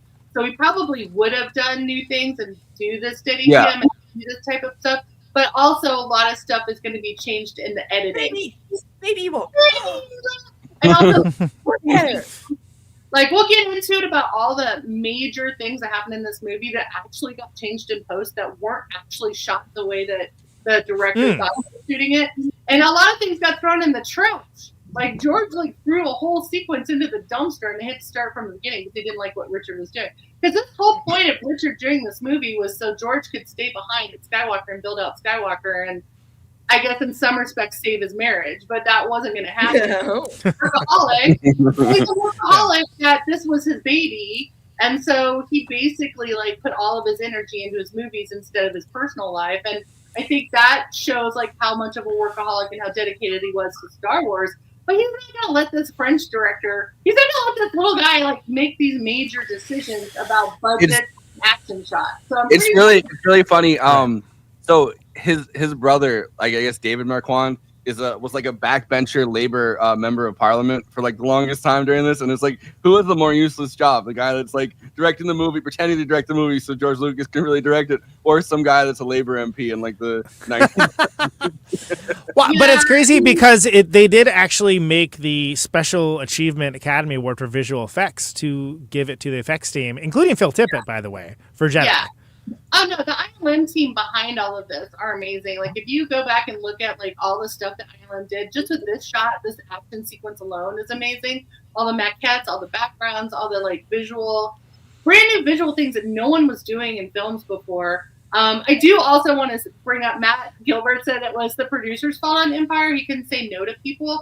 The George Lucas I know is not someone that cares about saying yes or no to people. So my brain is a little slightly altered because I can't imagine George Lucas not saying no. But I get what you're saying. This was early in his career still. But even though he made these amazing movies, he was still like having to deal with producers and studio notes. So this is something that I do wonder a lot, but I do feel a little, I used to feel sad for this director that was under George. Now I don't when I found out how horrible he was to carry. But there's no way, there's absolutely no way George wasn't involved in this action sequence with the bikes. He was one. Well, the big innovation between Empire Strikes Back, because we talked about this last week, and Return of the Jedi, is that they scheduled the fuck out of this. They were like, there's no way that what happened on Empire, where it just the shoot ended up going on and on and on because things happened, and then there was like a snowstorm, and like of course that's probably why they chose like Eureka as like the place they're like, all right, there's no way we're gonna let like inclement weather, you know, like stop us now. Oh wait, that was before that song. So there's like, you know, the thing that they actually did going into this, because they had a new producer too, was like another person who had worked with them, but it wasn't the same producer from the last two that fucked up so badly the last time. Is they literally sectioned out, we're shooting these things this day, these things this day, and they're like, we have this amount of money. I think it was $32 million. We have $32 million. We are not like George Lucas is not gonna inflame his diabetes and have to worry about like not sleep for days and end and not have to worry about money, because the Empire and New Hope, both times he was like, I could go broke from this. He's like, no, we're not. I have this amount of money. I hate to break it to you, but you can go broke from any movie. So but I think he was trying to really limit it down to like. Well, keep in mind too, this is in the same exact comparatively that they're doing Return of the Jedi. He's building out Skywalker, which is a huge compound, right? He's building ILM. He's building THX. He's building out what would become Pixar, right? Because he wanted to do animation. He wanted to do games. So he's doing a lot of stuff behind the scenes while the movie is being made. And this movie better pay for all of that. So it's a lot more pressure. I think it's also the end of the 3-movie story. He wanted to do other movies, and we can talk about that later. But this was a big, important film to him, but also there was a lot of stakes on this financially, and also just to secure the saga as a 3-movie story until he's decided to do the next whatever story that he wanted to do. But he learned so much. I mean, I'm sure everyone on that cast and crew learned a lot from Empire. Yeah, well, and the idea is you don't want to repeat those mistakes, right? And it makes sense. And you end up with something that they get, they get what they need. I mean, Endor does look amazing. And then that brings us to, kind of where we started with the Ewoks and how they're actually Tebow back there on the Christina's camera, hanging out on the bed. Doing his best work. And it's so interesting to see just how the perception of the Ewoks has changed over the years. Because again, if I remember right, Lucas has gone on record being like, "Oh, I was thinking of the Viet Cong," like he was thinking of those kind of like oppressed people. It was King Cameron, right? He had that interview. Yeah, he. It's weird because he says a lot about Ewoks that kind of contradict sometimes. Like originally, it was going to be the planet of Wookiees. It's supposed to be That's right. Not Shaiwook. I'm sorry. Oh my God! Kashyyyk. Yeah. Shaiwook is the language Chewbacca the Wookiee speak, but Kashyyyk is the planet of Wookiees, which we're introduced to in Star Wars Holiday Special. That was supposed to be in the Return of the Jedi, but instead they decided to shrink them down into teddy bears. Yeah. They didn't have enough budget; they had to make them smaller. No, I think it didn't make sense at the time because they wanted. Something a bit different. Obviously, they want to be an Endor, though I will say that Kashyyyk does look a lot like Endor. There's trees everywhere because all the Wookiees live in tree houses, so that does have a similar vibe. But the fact that he made this character that a lot of diehard people from Empire were like, "Ugh, teddy bears, I can't stand it." But he was also probably in the back of his mind going, merchandise, which is what made me not only sustain their popularity from generation upon generation, but made him a lot of money. So, well, absolutely, and that was one of the biggest gripes, grievances, and vocal complaints for years is that they were made to sell action figures. But I'm thinking about it in terms of the Ewoks are the Viet Cong, they're the Native Americans, they're every small and oppressed people, and the reason why rebellions win and empires fall, and it's so intrinsic to the story. The Ewoks, they basically on the strengths of C-3PO retelling the story in Reader's Digest form of the first 2 movies with sound effects, by the way, badass. Yeah. They're like, yeah, man, we're in. We'll do this, and it's like they don't. This stuff's all so far away from them, and they choose to fight, and it's so. That means so much. When I saw this when I was 5 or 6, obviously I was not getting the freaking nuances of those performances, but it really hit home this time. It's like, wow, because it follows up on the promises made for the establishment of hope in the earlier entries, and that we leave in Empire, things leave on such a questioning state. It kind of ends on a question mark in a lot of ways, and this is the answer to that. And it's not just the Ewoks specifically, but it's all the people that are like the Ewoks that are throughout the entire think galaxy. About George as a kid. The movies that he saw as a kid, a lot of them were these Island King Kong type movies, or movies where the natives help the people that are the underdogs to fight the big bad character. Whether you're thinking about Mothra and the indigenous people that help with that, or you're thinking about, like you said, more historically accurate things with war and also Native Americans and indigenous peoples, I would say it's also never underestimate the warrior with the spear who knows their landscape. Because absolutely, in any war where the ask Richard Nixon. Turf, when you have people on their home turf, they know everywhere they can go to get an advantage of the invaders. And the invaders are these horrible people that treated the Ewoks like crap. But also, the thing that turned things around wasn't necessarily Leia. it was actually that golden C-3PO robot that they looked at like it was a god. Well, and that's what I'm saying is, and then there's the working in tandem of Luke being like, hey, tell him you'll flex your powers, and he uses the Force to make him float with 3POs flipping out the entire time. But that buys him the clout for story hour that gets the Ewoks on board. So if you can show Goldenrod's actually Jesus, they're probably going to follow you into battle, and that's basically what it was. They're showing miracles that this thing can do. And that's what changes things. So I don't think it was. I wish it was just Leia that did it, but I think they were just. But it's not. But it's not Leia. No, it's 3PO. Like I said, 3PO telling the story. Like the Reader's Digest abridged version of Empire Strikes Back and Star Wars with cool sound effects. That's which is told again in Reign of Fire. I don't know if you remember that Draken movie with Matthew. I'm aware it exists. For those who don't know, Reader's Digest is. Yeah, exactly. Sorry. I guess I need Vox Explainer. I don't know I don't even know. No, you could just say Chat GPT summary. But with the special, with like the sound effects, which totally do it for me. I'm like, that's awesome. Yeah, I want to listen to that story. That thing of him retelling the story has been used so often in other movies that are similar, including Mad Max, Thunderdome, including like just so many movies. And that's one of the things that's so key to that scene is understanding like, it's coming from a rich tradition of these like serialized stories and adventure stories and stuff like that. But again, just the mechanisms of that is actually reused in something that we don't realize that this is where it comes from. Because again, people only think of certain things when they think of Return of the Jedi, right or wrong, and that's not one of them. And it really hits home for me that it's a more interesting movie than people give it credit for sometimes. And also people that have that background of indigenous or whatever, they don't necessarily have a written language. So a lot of the stories are coming from their elders on down. And so it's an audio or, an audio history, an oral history of everything. That's what they're used to learning. And I really like a podcast, like a little podcast with like special effects. I love that scene so much too, because not only are all the Ewoks entranced by it, but also the cast members, like the people that went through it are watching it with kind of like amusement.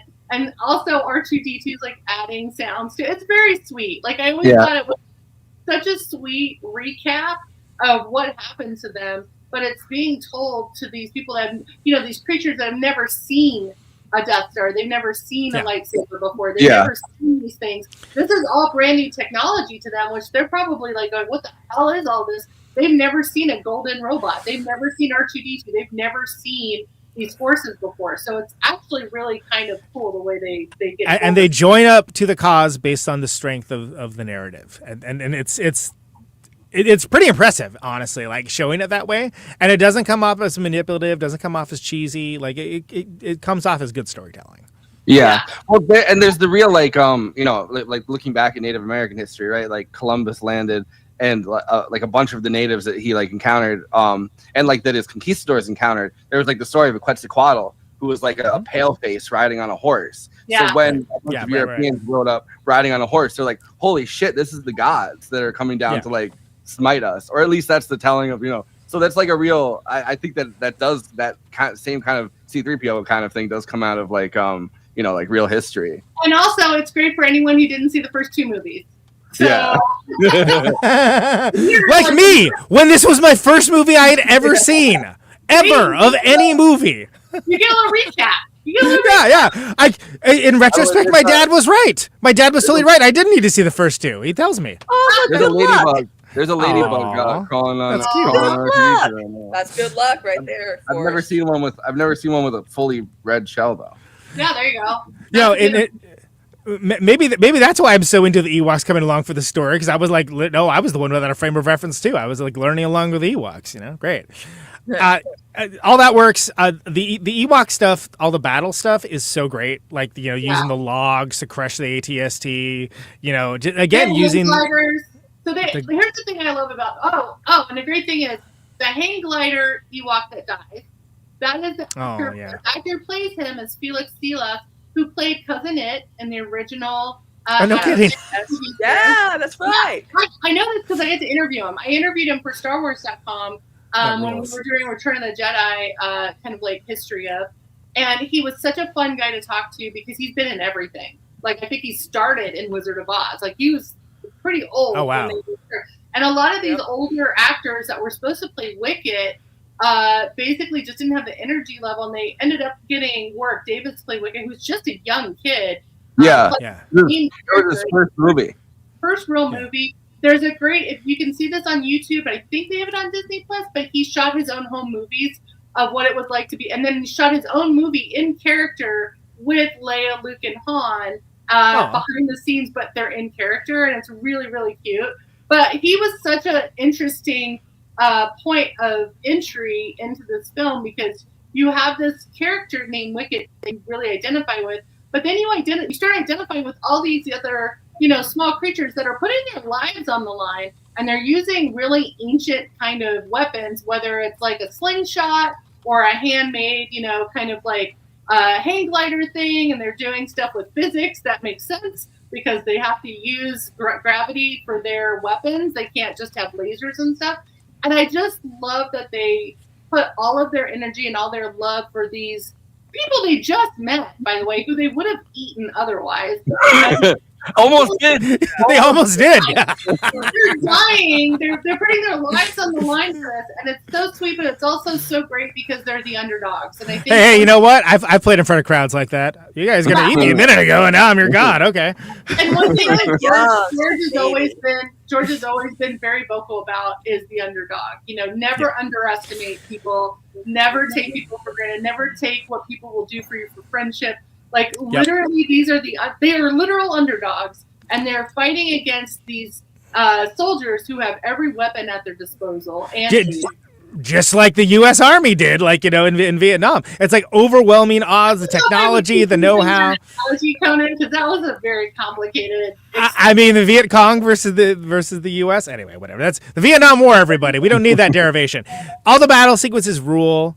Using the logs, to like trip the ATSTs, the logs to crush them, throwing the rocks down on the stormtroopers. One of my favorites is when two of the Ewoks commandeer the ATST with Chewbacca, because there is nothing better in something where you have this outsized enemy that has all the power in these machines that will kill you, and then like one of the little guys gets in it, right? And so then you get this brief little, like, you could expand this into a whole freaking mini series at this point, but Chewbacca dealing with these Ewoks, and they don't know what they're doing in this thing, but they're all like moving forward and blasting the other ATSTs and coming to the rescue. I feel like they're super what they lack for in skill, they make up for in exuberance. It's like this show.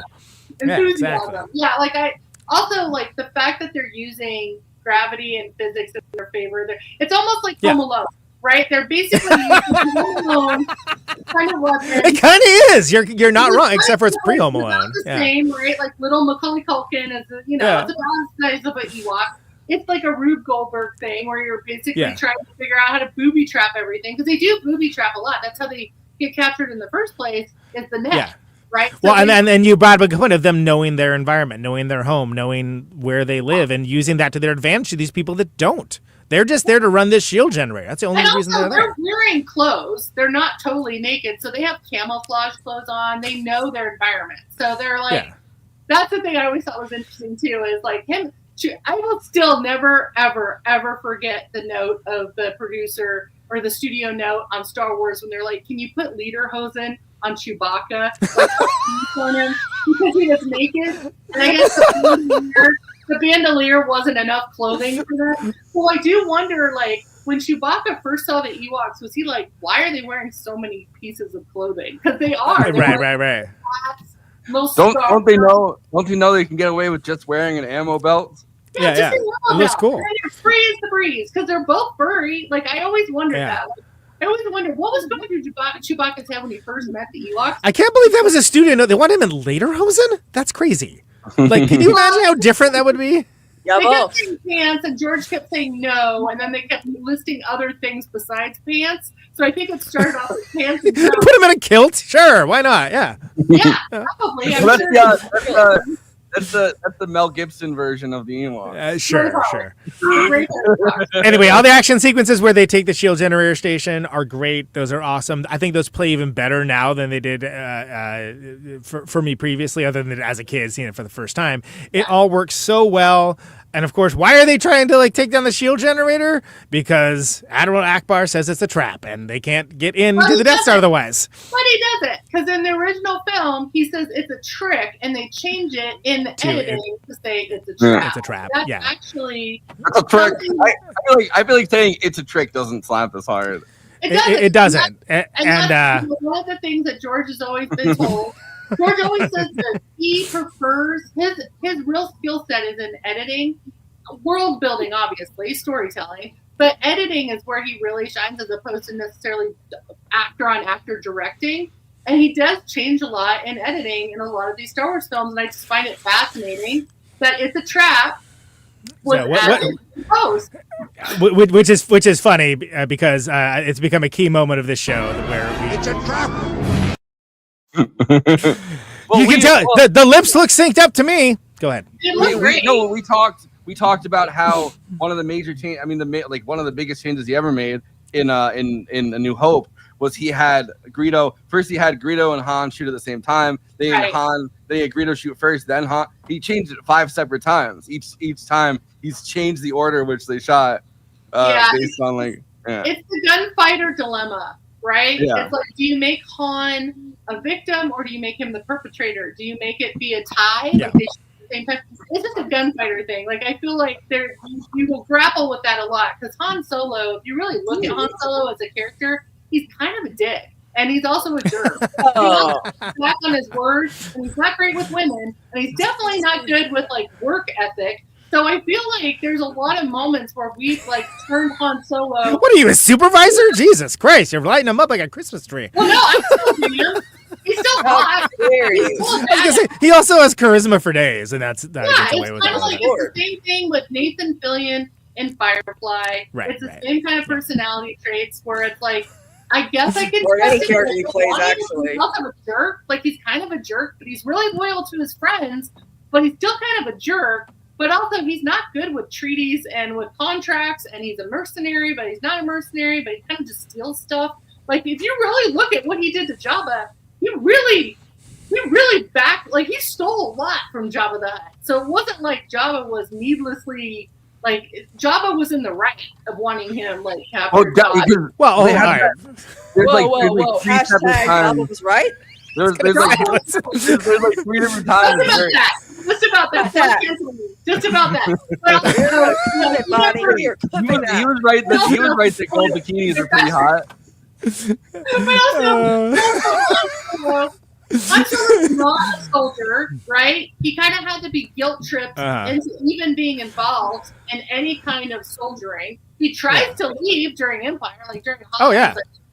Like he definitely took so many times to leave, and each time he's talked into it or guilted into it, or Leia reels him in with possibilities. Hey, ask anyone who has either a Jewish or an Italian mother. If you get guilt tripped into it, it still counts. It does. And also, him coming back literally saves the movie in the first one. But I know. Before, by the way, this was a pivot transition to get us finally to the unfinished Death Star. But yeah, the reason why they're holding down Endor in the first place is to get the shield generator down so that the fleet can attack. Real quick, Conan is right. These films are really far more interesting works of art than people realize. There's genuine vision, depth underneath the kids' stuff. Yeah. That's why we're covering them. Thank you very much, Matt. Also, thank you for starting your if you start your comment with Conan is right, I will probably put it on the screen. I thought we were covering them because it was all kid stuff. I didn't know there was more. Yeah. What is this? By the way, Matt Gilbert is commenting a lot in the comment section. He says, "In human resources here for Pearl Han." There was a great. When he was supervisor. Just a little side note: when I was at Lucasfilm and I became friends with Seth and Matt who do Robot Chicken. When they were pitching stuff, I remember thinking of all the stuff that didn't make it that I wish would. Maybe they'll still do it. But I always thought they did one great thing, which I think was Bring Your Daughter to Work Day, and it was during the Death Star explosion. And I always thought it would be fun to do like a human resources. And I think they did some human resources stuff, like some HR things. Like think of all the things that go wrong on the Death Star. Think of all the like bullying. Oh yeah, workplace injuries. Workman's comp. Yeah, workman's comp. But I always thought it would be great to do a whole series just from the cafeteria of the Death Star, just the shit that you would see, or the janitor on the Death Star. Well, that goes back to like like I said, the like workplace dramedy that we suggested. That was like the X-wing fighters, but you never see them flying around. You just see them between like their missions, and they're just sitting around the water cooler like trading. You would never believe what I saw the other day. Oh my god, this guy was in a Corellian starship. And it looks like that thing was falling apart. Yeah, and also like the Top Gun of it all. Like it would have been great to see that. But there were female rebels. There was one female rebel that was supposed to be in this film, and they took her out. She had a whole page of dialogue, and I think they actually did film some of it, but they just decided no one wanted to see a female fighter die, so they just made a bunch of dudes die. I was gonna go along with the whole like that no one wanted to see a black stormtrooper, like. No, but this would have been like the 80s, so I honestly think things were slightly before people were in movies. Because, no, just because at that time you had people like you had like movies like Beverly Hills Cop that was #1. You had a lot more representation of black actors in a very like a really cool movies in that era. I think we slowed backwards in the 90s and the early aughts. But like Lando is freaking huge, and Lando's always going to be huge in the Star Wars lexicon. There was no like, why is Lando there? I don't remember. And I'd love to talk about why Lando is there or not, but we are not going to be the only podcast that ever covers Return of the Jedi and not get into the battle between Vader and Luke and the Emperor, because at this point, time-wise, it looks like that might be the case. That Menage a Trois was the worst. There is a specific section of Pornhub for that. You're right. Well, I've always really, I like that, like anger, like they repeat it throughout the whole movie, like anger, like fear, hatred, like all of those things automatically transport you to the dark side. Of course, with this movie being the #1 that really talks about it with the Emperor just being like, if you give into your anger, you turn to the dark side. Because the Jedi Knight is always chill and above board and just doing his stuff. But like I like that idea that it's a constant like, look, the second you give into your anger, like it's before baiting people, it's before trolling people, that's kind of what everybody does now online. It's like they want you to give into your anger, because once you give into your anger, you're under their control essentially. And that's literally the path to the dark side. The martial arts thing too of not to fight in anger. You're supposed to stay calm. You're supposed to stay connected and stay focused. So it does have like that martial arts kind of a philosophy. Yeah. So you have another philosophy, which is redemption, and that there's always good somewhere in the person you think who may be just full of evil. There is still good in him. Yes. Well, and real quick, there's a little bit of that he just took from Dune too, but that is very key that this is something that you don't see in a lot of the Star Wars imitators or Star Wars style things, is the philosophy aspect of it, which comes back to the aspects of the Force that people usually don't lean into. It's like, well, why do you go to the dark side? Well, you go to the dark side because it's easy. It's easy to be ruled by your emotions, to be ruled by anger, and to get that dopamine hit, and to get that immediate result that is the thing that you're looking for. And it is harder to be the Jedi, to walk that path. And I think that is something that it's so brilliant. And it's not like Lucas invented that or anything, but he's taken off Eastern philosophies. He's applying it in a way that, again, it works in that same way that Yoda being the sensei works for people. They're never, ever going to watch a Kurosawa movie or never, ever going to watch a martial arts movie, but they get why these characters are important and why they're important narratively to our society. It also shows that, he realizes that at some point he is now slowly, the Emperor is trying to turn him into a weapon. And he realizes that it's not about father-son relations at this point anymore. It's political. It has to do with warfare. It has to do with the fact that he's been used as a pawn. And that's the sad thing when you look at the prequels, because Anakin never figured that out enough. And exactly, because he was a little bit too ruled by his emotions, right? Obviously. The Emperor thought, because Luke was Anakin's son, that he could pull the same trick, and he didn't. Because Luke wasn't raised in that whole atmosphere, but also Luke was trained by the ultimate sensei, Yoda, who did teach him not to fight in anger, and so did Obi-Wan. And Obi-Wan and Yoda really drilled it into him. Look, you cannot fight blindly with anger, or else it's going to go down a wrong path, and you're going to lose. And that's not. He's also never. He's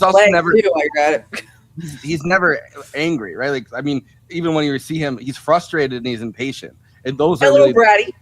Yeah, and a little brat. But he's frustrated. But that's the character development, right? You're right. Like, you never see him like pissed, like with that bratish impudence that you see in the first one.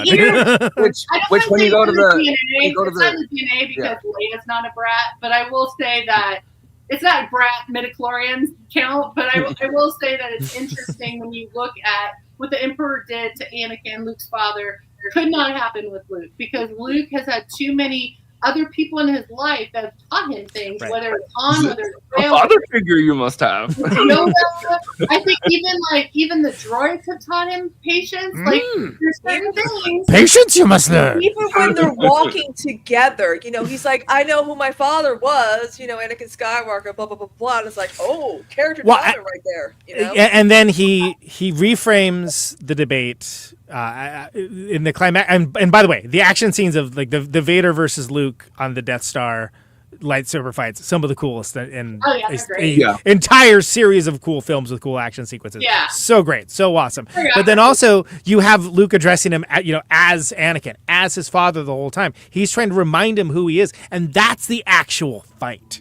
Yeah. And when you're a kid, you don't necessarily get that. Or like, as a kid, I didn't necessarily get that. Yeah. So we don't speak for everyone else. Not all of us have daddy issues, Like it doesn't click right away, Well, and so it's like, he's been told his whole life his dad was dead. He finds out his dad was this great warrior, and then he's trying to figure out what happened to him. And now he's found out from his own father, from Yoda, and then from his father, obviously, that oh wait, this is my dad. And then he has a finite amount of time to really get to know his dad. But here's the thing: his dad isn't even to play catch with you because Anakin is a cyborg. I mean, after he gets thrown in the Mustafar volcano stuff, he is mostly metal. So the only thing left that's human is some of his face and his brain. That's it. Everything else is metal. And there's some great motifs with the hand, right? The Luke, when he has his hand chopped off, he has the robotic hand as well. And I think that's so cool as well because it's echoes. History doesn't repeat itself, but sometimes it rhymes, right? So there's two battles going on. There's this epic lightsaber battle, rad, and there's also the battle basically for Anakin's soul, right? For Darth Vader to go back to being what he was. And it's so crazy because at the same time, you have the Emperor in the room, in the cuck chair, which had a great space scene, by the way, watching everything and trying to like put his gnarled thumb on the scale for it and not succeeding. But you have this incredible psychological warfare going on multiple levels that it's just so much more nuanced than you really think it is when you first see it. And then you get one of the greatest redemption stories in all of cinema. Which is why the title, even Return of the Jedi, right? Which isn't necessarily the title they were going to go with, works on multiple of those levels. Because Return of the Jedi meaning redemption of Anakin Skywalker, but also Return of the Jedi meaning Luke return, like literally the Jedi come back from the dead, essentially. So originally it was Revenge of the Jedi, which they then used for Revenge of the Sith. But Revenge of the Jedi, and then they realized you can't do Revenge. Can I tell you, I used to have a comic book with an ad for Revenge of the Jedi, and I wish I would have saved it, but because I probably could have sold it for some money. But no, I think that Forrest, that's very astute, and I think that's very key to understanding the movie. And and then also when you think stuff can't get any more intense, you have the Emperor Palpatine shooting lightning from his fingertips. Yeah, no fair. Which was always the scene I remembered the most out of this whole movie. Sure, it's terrifying. Yeah. The thing is about Force Lightning, I mean, I remember when they had Force Lightning in one of the video games when that first came out and everyone was using it? Was it Knights of the Old Republic they were doing it? And it was like, wait, why would they even bother with lightsabers if you could just zap everybody? Yeah.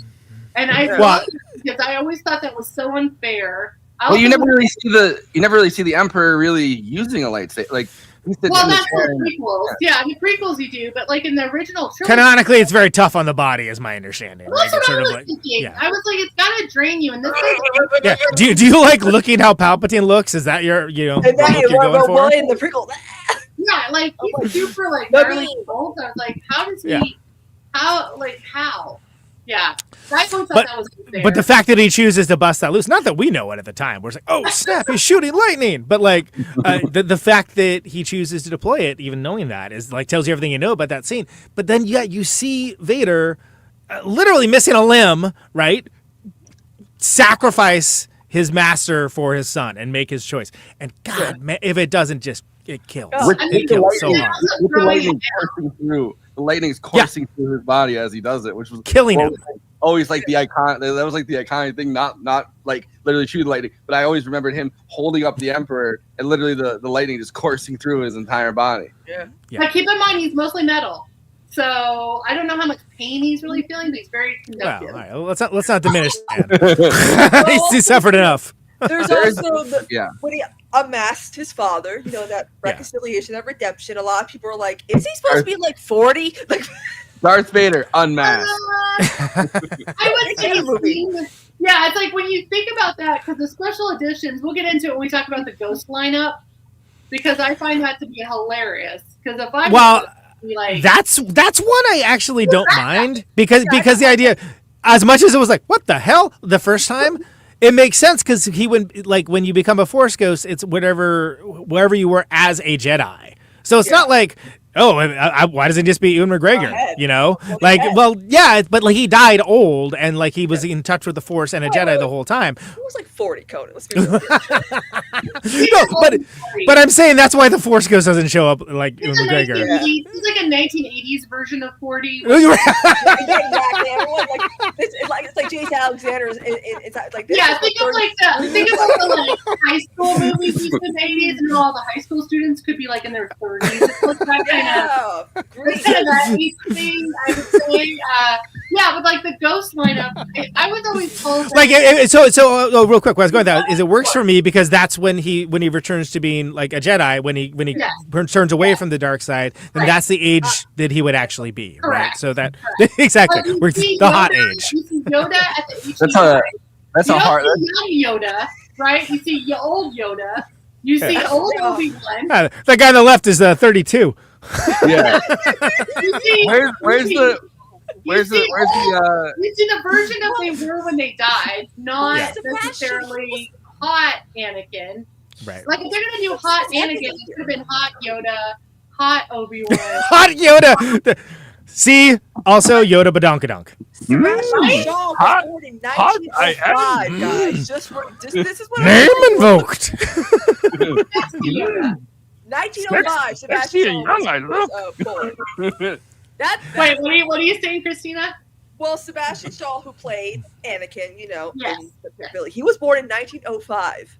This movie came out 83. So he died like a decade later. He was like 70, and I'm like, and so I'm glad they retconned that. Yeah, like Conan mentioned, I was like, okay, this looks better. I never. Here's the thing. I love Hayden Christensen. He's a very kind soul. He's a very great human being. But he should not have been turned into the Ghost and had the Ghost lineup. Because if I was Luke, I would have been like, I know him. Who the hell's that guy? Yeah. Who's that guy? Because that's not the guy who's killed. That's not Redemption Dad. That's not Dad. And we look nothing like. So, like, how is that? Who's that guy? So I despised it so much when I first saw that edition, but mostly because of my vehement dislike of the prequels. I've come around on it, and I don't hate it the way I used to. I actually, honestly, I'm more annoyed by the lack of Wubnub. I like. Why aren't other people in that lineup? Because where is his uncle and aunt? They died. Shouldn't they? But they're not Jedi though. I know it's a Jedi lineup. I know it's not like a dead person parade, but at the same time, it's kind of like, well, wait a minute. And then also where's Biggs? Where's he at? You might as well put Qui-Gon in there. You might as well put other Jedi. Oh yeah. Get the whole band together. I like the idea though. They go and it's the younger version of Sebastian Shaw. So it's this guy, and they're like, yeah. There he is. Yeah, that's the young person. That's back when he was 16, I think. He looks like a young. Yeah. Okay, so the Death Star is destroyed again. Great. Lando gets more redemption. Yeah. And then Parties. then it is time to party. How much Wait, redemption does back this up. fucking guy Are we need? talking You got some about- redemption here, you got some redemption there. You're are redeeming we gonna yourself talk all over about- the place. Calm down. We're going to talk about when Han finds out that Luke and Leia are brother and sister on the Oh, bridge. yeah. He's like, That's kind of a pivotal moment for many of us. I would have been like, hey, I would did you kiss him? I would get have it. told her. I would have told her and been like, okay, remember when we kissed?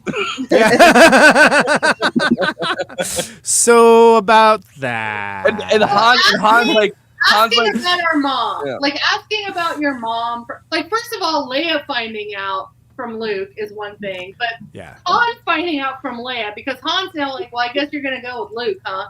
Like, him finding out and then him backtracking events from the past between those two. It's like, it's just fun to watch his expression because you're like, what's going to happen here? Because I don't know if I was Han, how I would feel suddenly finding out Luke and Leia were brothers. Yeah. No, it's a huge moment, and it's just so funny because it's something where it's clearly glue for the plot because they weren't thinking about that earlier on, but it works. It all works, and it's charming, and it's sort of like, oh, it's kind of funny. And Han lives, even though Yeah. Harrison Ford wanted him to die in this movie too. Yeah, exactly. kid, it's not that kind of movie. He's like, they're like, guess what, Harrison? It's finally happening. Can I ask So- a question? Out of because you guys are all fans, you know this movie inside and out. If you could change and make Han Solo die, where would he die in this movie for you? That would be Well, okay. the original idea was it's the third act, and he sacrifices himself for the good of everybody else. How would you like him? But to how would die? he? But he's down on Endor. He's by the shield, right? Like, so it's like, how Yeah. would then he dies to like take the shield down? I guess I don't know. I mean, that doesn't seem. I think. What is this, Rogue One? I think he might play the C-3PO and R2-D2 role, where he kind of runs off and gets the stormtroopers to chase him. So the stormtroopers are chasing, or all of them are kind of chasing him down, and he's managing to just get away. And then at the last second, they're getting into the shield dome. They're getting into there, and he's sacrificed himself. I don't think that it works really to sacrifice him. Like The only way for me it would work just is bum me out. I've written this in fan fiction in my brain since I was like 11. So in my 11-year-old brain that just kept rewriting the fan fiction of how he would die, that would be okay with me, is if he did it to save Leia. That's it. That's it. The only way that would work is if he did something that the only way Leia could be saved is if he put his life in front of hers. That's the only thing that makes sense to me, because then it's like, then their romance comes to full circle. Then Right, you get some closure on that, and even though it's sad, of course, it's a like, war. But they've built you up. And it's not about the war. It's not about the Ewoks. It's not about Vader. It's not about Luke. It's about love. Yeah. How do you think Red 5 feels? Yeah. He didn't even get. They also they built you up with If he took a bullet for Wicket, it wouldn't be the same. It just wouldn't. As cute as Wicket is. He takes a bullet for C-3PO. C-3PO is holding him, and he's like, "Oh my, C-3PO, you've always been my favorite of all of them." You want that? I thought you hated Okay, so we have the celebration. I think the celebration works with the added stuff. I don't think you need it. I don't. I think we get it. We saw the Death Star blow up. The Emperor's gone. Like, we understand. The Emperor's new group. But I think it works fine. It's fine. You know why they did my 80s movie. Because they did it because we didn't get a party after Empire. We did get a cool awards ceremony at the end of New Hope. Yeah, and then everyone's like, "What's Chewbacca? Where's his?" Yeah. my corny 80s movie version of this, that because I think it's because I just watched fucking Spaceballs. Yeah. We're gonna talk about it a little bit in the after party, I think. But my corny version of this, right? You keep the Nub. You have the Max Rebo band in there, and then during that party, when everyone's partying, somehow they survive to go, "Ladies and gentlemen, the Max Rebo band," and everyone's. They used to do this thing too with scary movies and also action movies where people died. I think the action movie they did it that was the most remarkable. It might have been Rambo or Platoon or one of those like really hard hitting Vietnam movies where they showed all the actors in character at the end credits laughing and having fun. And then like it freeze frames or whatever. I mean, so I thought that would be great if they did that with this. it's like all the characters that had died, like just show up at the party, like partying, like you have jobs. Like in 1999 or whatever. That's me. You're probably wondering how I ended up in this. I think it. But it was just like something to show some jovialness because it was kind of like a hard-hitting. I mean, you know how they could have done a version of it where it's C-3PO getting his eye pecked out by the fucking Baba Boopy creature that's in the Java bar. It's like towards the very beginning, and he's like, "Yes, that's me." You're probably wondering how. That's good. Do you want to hear something interesting about that moment? If you can make it incredibly quick, yes, because we need to move on to the next bit. We're like 10 minutes overdue. Daniels had an actual panic attack during that scene because when you're in that costume, there's you can't see that much, and it was just such a scary thing with the Muppet doing that he literally had a panic attack. And they had to make it much shorter of a scene, and they had to like take, and you can see him kind of panicking. Like I think it's not like a snuff film. It's gotta be kind of freaky. Like keep the panic attack in the movie, so you can see Daniels actually freaking the hell out. I wonder if that's when fucking he started yelling at him. Marquand started yelling at him like a robot. Probably. Yeah. I mean, considering that C-3PO has calm and composed or going through a panic attack as basically the character traits for C-3PO, I think it would totally work personally. It's like method acting. Method acting, right? I think the aliens work. I don't think we need to see Naboo or Coruscant or any of the other ones, but it's fine. Doesn't do any harm. I don't mind the John Williams song that like takes over from Wubna, but I think the idea of like it being a party with the Ewoks makes it stronger narratively, because look at like who really helped win this war, right? The Ewoks, where Coruscant, great, like way over in the Galactic Center. The Ewoks are the ones like blasting ATSTs. Also, Ewoks, when you have this, warriors really know how to celebrate, and that's also a Native American thing of the celebration and powwows and gatherings and really like taking in its core about family and friends and heart. Whereas Jedi, when you really look at the Jedi, they're like a monk-like existence. They're not into partying. They're not doing, you know what I mean? They're not going to have that kind of celebration. So I feel like this is just showing the almost more human side, even though they're not humans, they're Ewoks. But it shows that, hey, it's like work hard, you party hard. It's like you still. it's on the Ewoks truck. Yes, absolutely. Sorry. Let's take two. It's on their speeder bike. There you go. when 900 years old you are. Celebrate life. It's like we survived one of the most hardcore battles ever. We should celebrate. And I really love that Ewoks know when to party, and they party well. When 900 years old you are, a birthday party you will not have. You know how we party here, Conan? Is it time for Letterboxd? Of course, is a place for film lovers to talk out with and to each other with the films they love, maybe the films that they didn't love, maybe the films that they had daring opinions on Ewoks that they chose to express publicly and with comments enabled. Of course, everybody gets to chime and opine. Everybody gets to have their say. It's a bottom-up democracy. And these are not just the explicit domain of the Siskel's and Eberts of the world. Everyone gets to come in, and this is best done quickly. And this is best done in a succinct manner for the purpose of this bit, where they're collected weekly and they are put on screen for Forrest and the panel to respond to. These are the Letterboxd one-liners for Star Wars Return of the Jedi. Let's go. The saddest moment in cinematic history is when those two Ewoks get caught in an explosion, and one of them gets up and shakes the other, but doesn't move. I literally am still in fucking tears. George Lucas, you utter piece of shit. It is really sad. It's like he's like feeling his heart. He's like trying to see if its heart's still beating, and it's like damn. Yeah, it's pretty rough. It's war, man. It's war. It is war. God, I can't wait to steal Yoda's moves and just say, "It's my time," and then straight up disappear to become a ghost when someone asks me an uncomfortable question. Hey, well, I would love that too. If I could go into ghost mode, I would take ghost mode every single time.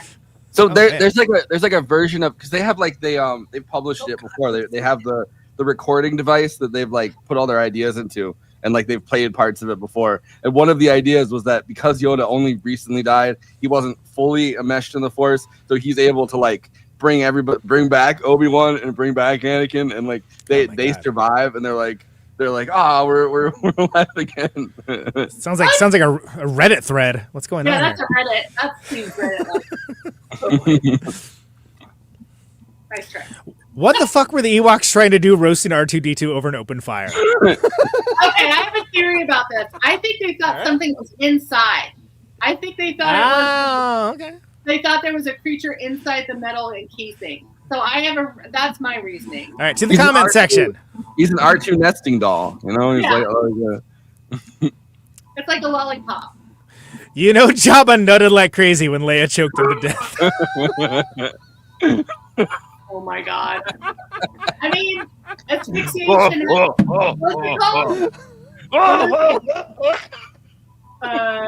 What's the term? Asphyxiation. Autoerotic asphyxiation. Yeah, that.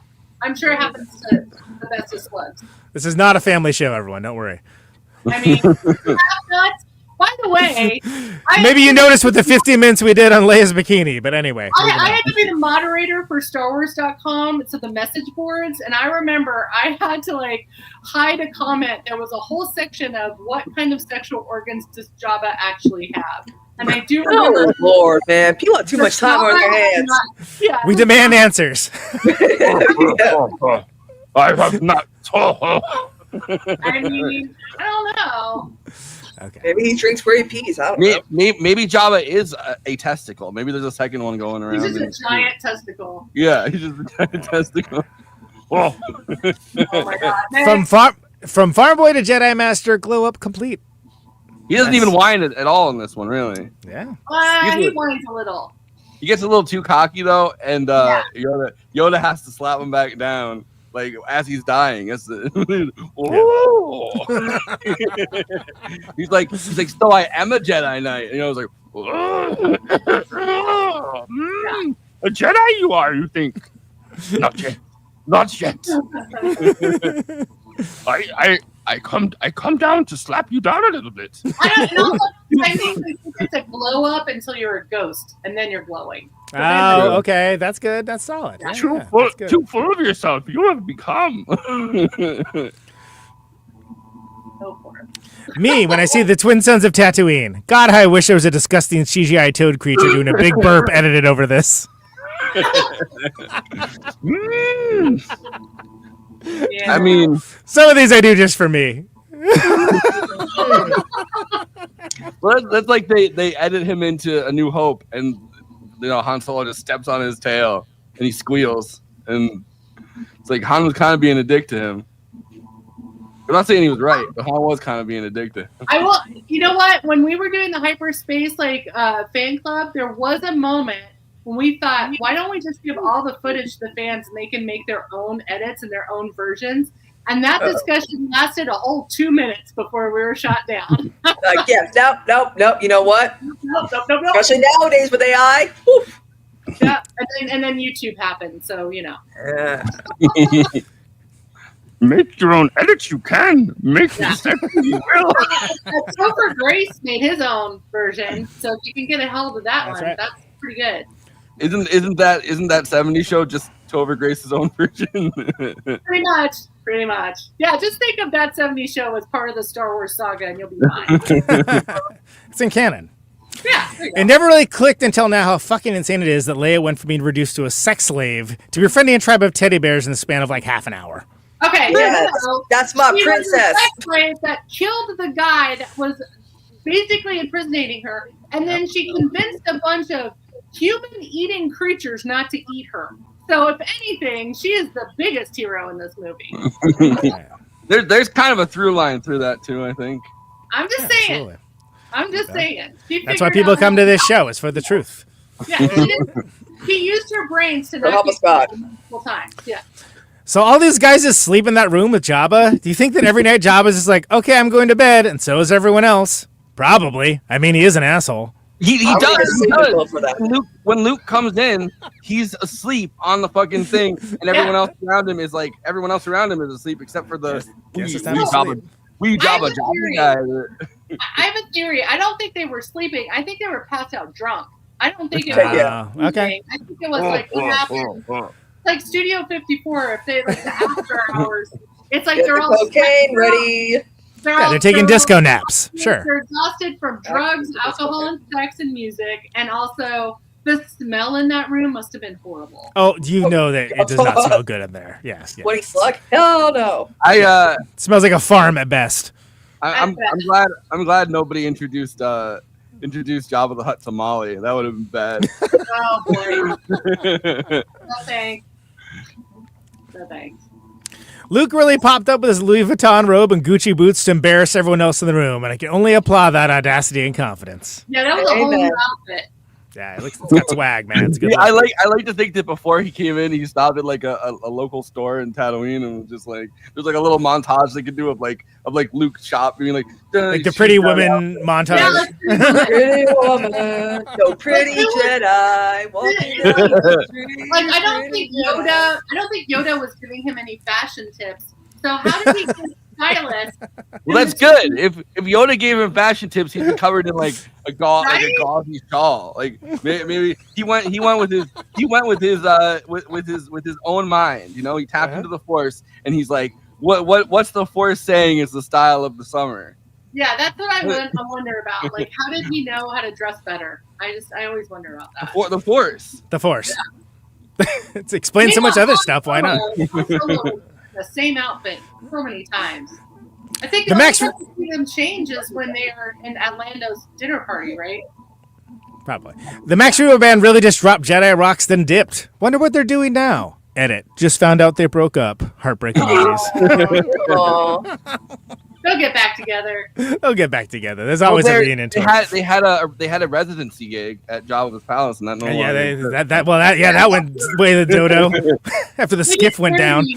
They do robot charity gigs now. I feel like. Those are the Letterboxd one-liners for Star Wars Return of the Jedi. You can follow the show on the popular Letterboxd format at Movie Night Extra on Letterboxd. Please do. We have a bunch of attendant short-form content, extra analysis and jokes and good stuff there. Follow us along for all that. Forrest is on Letterboxd as well, a.k.a. Jabba Dabba Doo. Really? Okay. Not always Flacco. He's logging all the great stuff we do, Star Wars and otherwise, on this very show, on his account, as well as so much more. There is still good in him, and that's Conan Neutron. There's some good in that account, too, that I do on Letterboxd, where you can find all the highbrow, the midbrow, the populist fare. Follow me along for the Criterion Challenge, well in hand right now. See all the stuff that I'm logging on there. Follow along. It's great. I'm Christina, Return of the Streamer, at Cosmopolitics. She's at Christina on Letterboxd. Follow along, be her friend. Bonnie, to my knowledge, you have not made a Letterboxd profile account, but you have plenty of plugs that we will get to right after this message. If you're watching us on YouTube, please like and subscribe, and then hit the bell to get notified whenever we're streaming. And we'd humbly request that you watch the video to the end, because it helps us with the algorithm and helps more film fans to discover the show.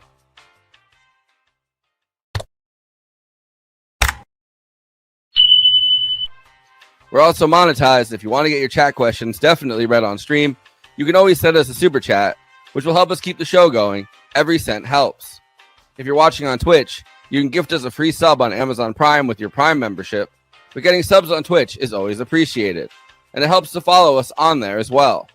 We also have an audio feed, which is available wherever you download podcasts, if you prefer to listen to podcasts rather than watch the stream. That's updated usually the same day we stream, but watching on YouTube and Twitch is the best way to get the show first, live as it happens. If you want to support us with a monthly donation and get access to all of our after parties forever, which go patron only after we do them, you can become a patron at patreon.com/movie night extra. Link is in the description for that. It really helps us keep the show going, since we do have some expenses to make this happen. We also have a Discord community. Link is in the description for that. We sometimes watch movies we cover on there. We get into conversations about everything from film to TV shows to related podcasts. We even have a Discord channel for memes. It's really fun on there. You can find us on all the social media platforms: Facebook, Instagram, Blue Sky, Twitter, and Threads. You connect with us on all of those. Talk to us. We'd love to hear from you. Lastly, we recently made a TikTok at Movie Night Extra. We're putting up short form clips from the episodes. Okay, passing this to Conan so he can tell you about his music and this week's Protonic Reversal. Conan, who's on Protonic this week? Yes. So Tim Byron of the Meishi and Hell Yeah, that episode is now up for folks in the main feed. We have Blake Fleming of Dazzling Killman on the Patreon feed, patreon.com/Protonic Reversal, $1 a month for advance access. Great episode. Talks about his time in the Mars Volta, which is pretty darn interesting, frankly. Defenestrator of Yowie coming up this week, as well as Tom Flynn of Boner Records, Fang, Antler Family, and so much more. I'll come at Protonic Reversal, ProtonicReversal.com for the archives. Code Neutron, The Secret Friends, Way of the Neutron, the new record, neutronfriends.bandcamp.com. You can pick that up. It's also on all the streamers. We are playing Rat City Recon in Seattle, Washington in October, which has this year, Piss Jeans, God Bullies, Buildings, Austerity Program, so many more bands, TBA. There is a tour out to that. This is the tour poster. And we're playing Chicago, we're playing Minneapolis, we're playing Lincoln, Nebraska, we're playing Denver, playing Salt Lake City, Boise, Eugene, Portland, and Seattle on that tour. There is a second leg in November. I have a poster for that too, but I did not have time for this. I'll have it when we come back. We're taking next week off. I'll have it when we come back doing Francis Hall with Martin McFly. After that. So please follow along on all those things. Check out the music. There's new merch going up for Bandcamp Friday, a week from this Friday at the time of this recording. Always appreciated. And thanks for listening. Christina, what do you got? Well, I'm currently facing eviction September 15th. Got to come up with like $1,200 before then. Yay. Gerard Butler has bought a house in my town. 11-year-old me couldn't be more happier. I'm just saying. A roller coaster of a paragraph. Yes. You know me, Conan. You know me. I do. Yeah. Look her back here. I'm streaming. September is coming up, which means subscriptions on Twitch are going to be, percent-wise off, whatever. So I'm going to be trying to stream every freaking day that month so I can have a nice Twitch payout in time for my birthday. Oh, boy. Yeah, still doing Shadow Saturday. Barnabas is still caught up in the cult. He's back to being a vampire. Angelique is back for revenge. She's a witch. Shit's going down now. It's getting good again. I had my show today. I was on with Alex. We talked about Peacemaker season 2. Oh, fantastic! Yeah, I'm digging it so far. I love it too. We love the orgy scene. And yeah, not me being the most depressed person at the orgy. Peacemaker. That's his. It's so good. But yeah, streaming on the Twitch, to most days at 2 p.m. Eastern, so that's fun. And yeah, might hang out with Vasora sometime this week or next week on her show. Vasora Down Under, a fellow of the space show. Fantastic. We do love this space, and we thank all of the spacers for watching along with us. Anything else? Nope, that's it. Bonnie, hit us with your plugs. So the Night Shift podcast. It's back. Horror film podcast I do with a friend of the show, Renee Ruin and Jenna Hayes. We just shot our newest video that came out 2 days ago, where we review in detail the genre film Humanist Vampire Seeking Suicidal Humans. It was really, really fun because it was a fun movie to talk about. I didn't know you watched my biography. It is a very cute movie. I really like it. It's kind of like a coming of age. Like it feels like an 80s teen movie, but not like Lisa Frankenstein, which is a fun Lisa Frank kind of movie. But this is more like Better Off Dead. Better Off Dead, but with vampires and also a lot darker, beautiful cinematography. And of course it's in Canadian French, Quebec French. But I really liked it. We, all three of us, really dissected it a lot. So we took a hiatus, so we came back with that movie. So we'll be back regularly on our Night Shift podcast. So be sure to check them out. Right now, I'm in between jobs because I got laid off from Microsoft with the very AI bot I helped create. Oh! So I've been. What is this? Ek Machina? Anyway. Conan, I think you and I might have been separated at birth by like something. It just wasn't great. I know. What happened? But anyway, I'm in the office of Amy Berg, my friend Amy Berg. I'm pet sitting for her. She's a showrunner that's done stuff with. She's done everything. Helped out, like she's done Warrior Nun. Like I don't know if you saw Warrior Nun, but she was a writer on that, and she's an amazing writer. So she's in Rome while I'm taking care of her pets, and so her pets in her office pop up on podcasts this week. And I'm also in the middle of getting started on a documentary that I've been wanting to make for a long time. It's a rockumentary about an element of indie bands that people will never talk about, which is Girlfriend. So it's kind of. I got really inspired by the Pavements documentary that was about Pavement. My friend Scott, Spiral Stairs, is in that. And by the way, there's a lot of rock documentaries of friends of mine that I keep seeing my leg or my hand or things in photos that I did not get permission for, but I'm kind of glad it showed up. So, like, I think a couple of the Limelight documentaries I'm in by accident. So I'm getting to an age where I didn't think I was going to live this long. So I'm excited to see me accidentally show up in documentaries. I feel like it's my turn to make a documentary. So that's one of them I'm working on. And also I'm going to be like a horror fan pundit in an upcoming horror film documentary series that just finished. So I'll let you guys know about that when that comes out. But it's kind of like, like how Shudder does theirs. It's kind of like one of those. So I talk about feminism in horror films, but also queer horror films, robot appreciation in horror films, kaiju, because I'm a big kaiju fan. And also I'm working on a horror comic. So I'm getting a lot of stuff done. I just need to get a regular job again so I can have some. Some of it needs to pay. Yeah. Right. Yeah, I think everyone in entertainment knows that you do a certain level of stuff for fun and a certain level of stuff that's not fun to pay rent.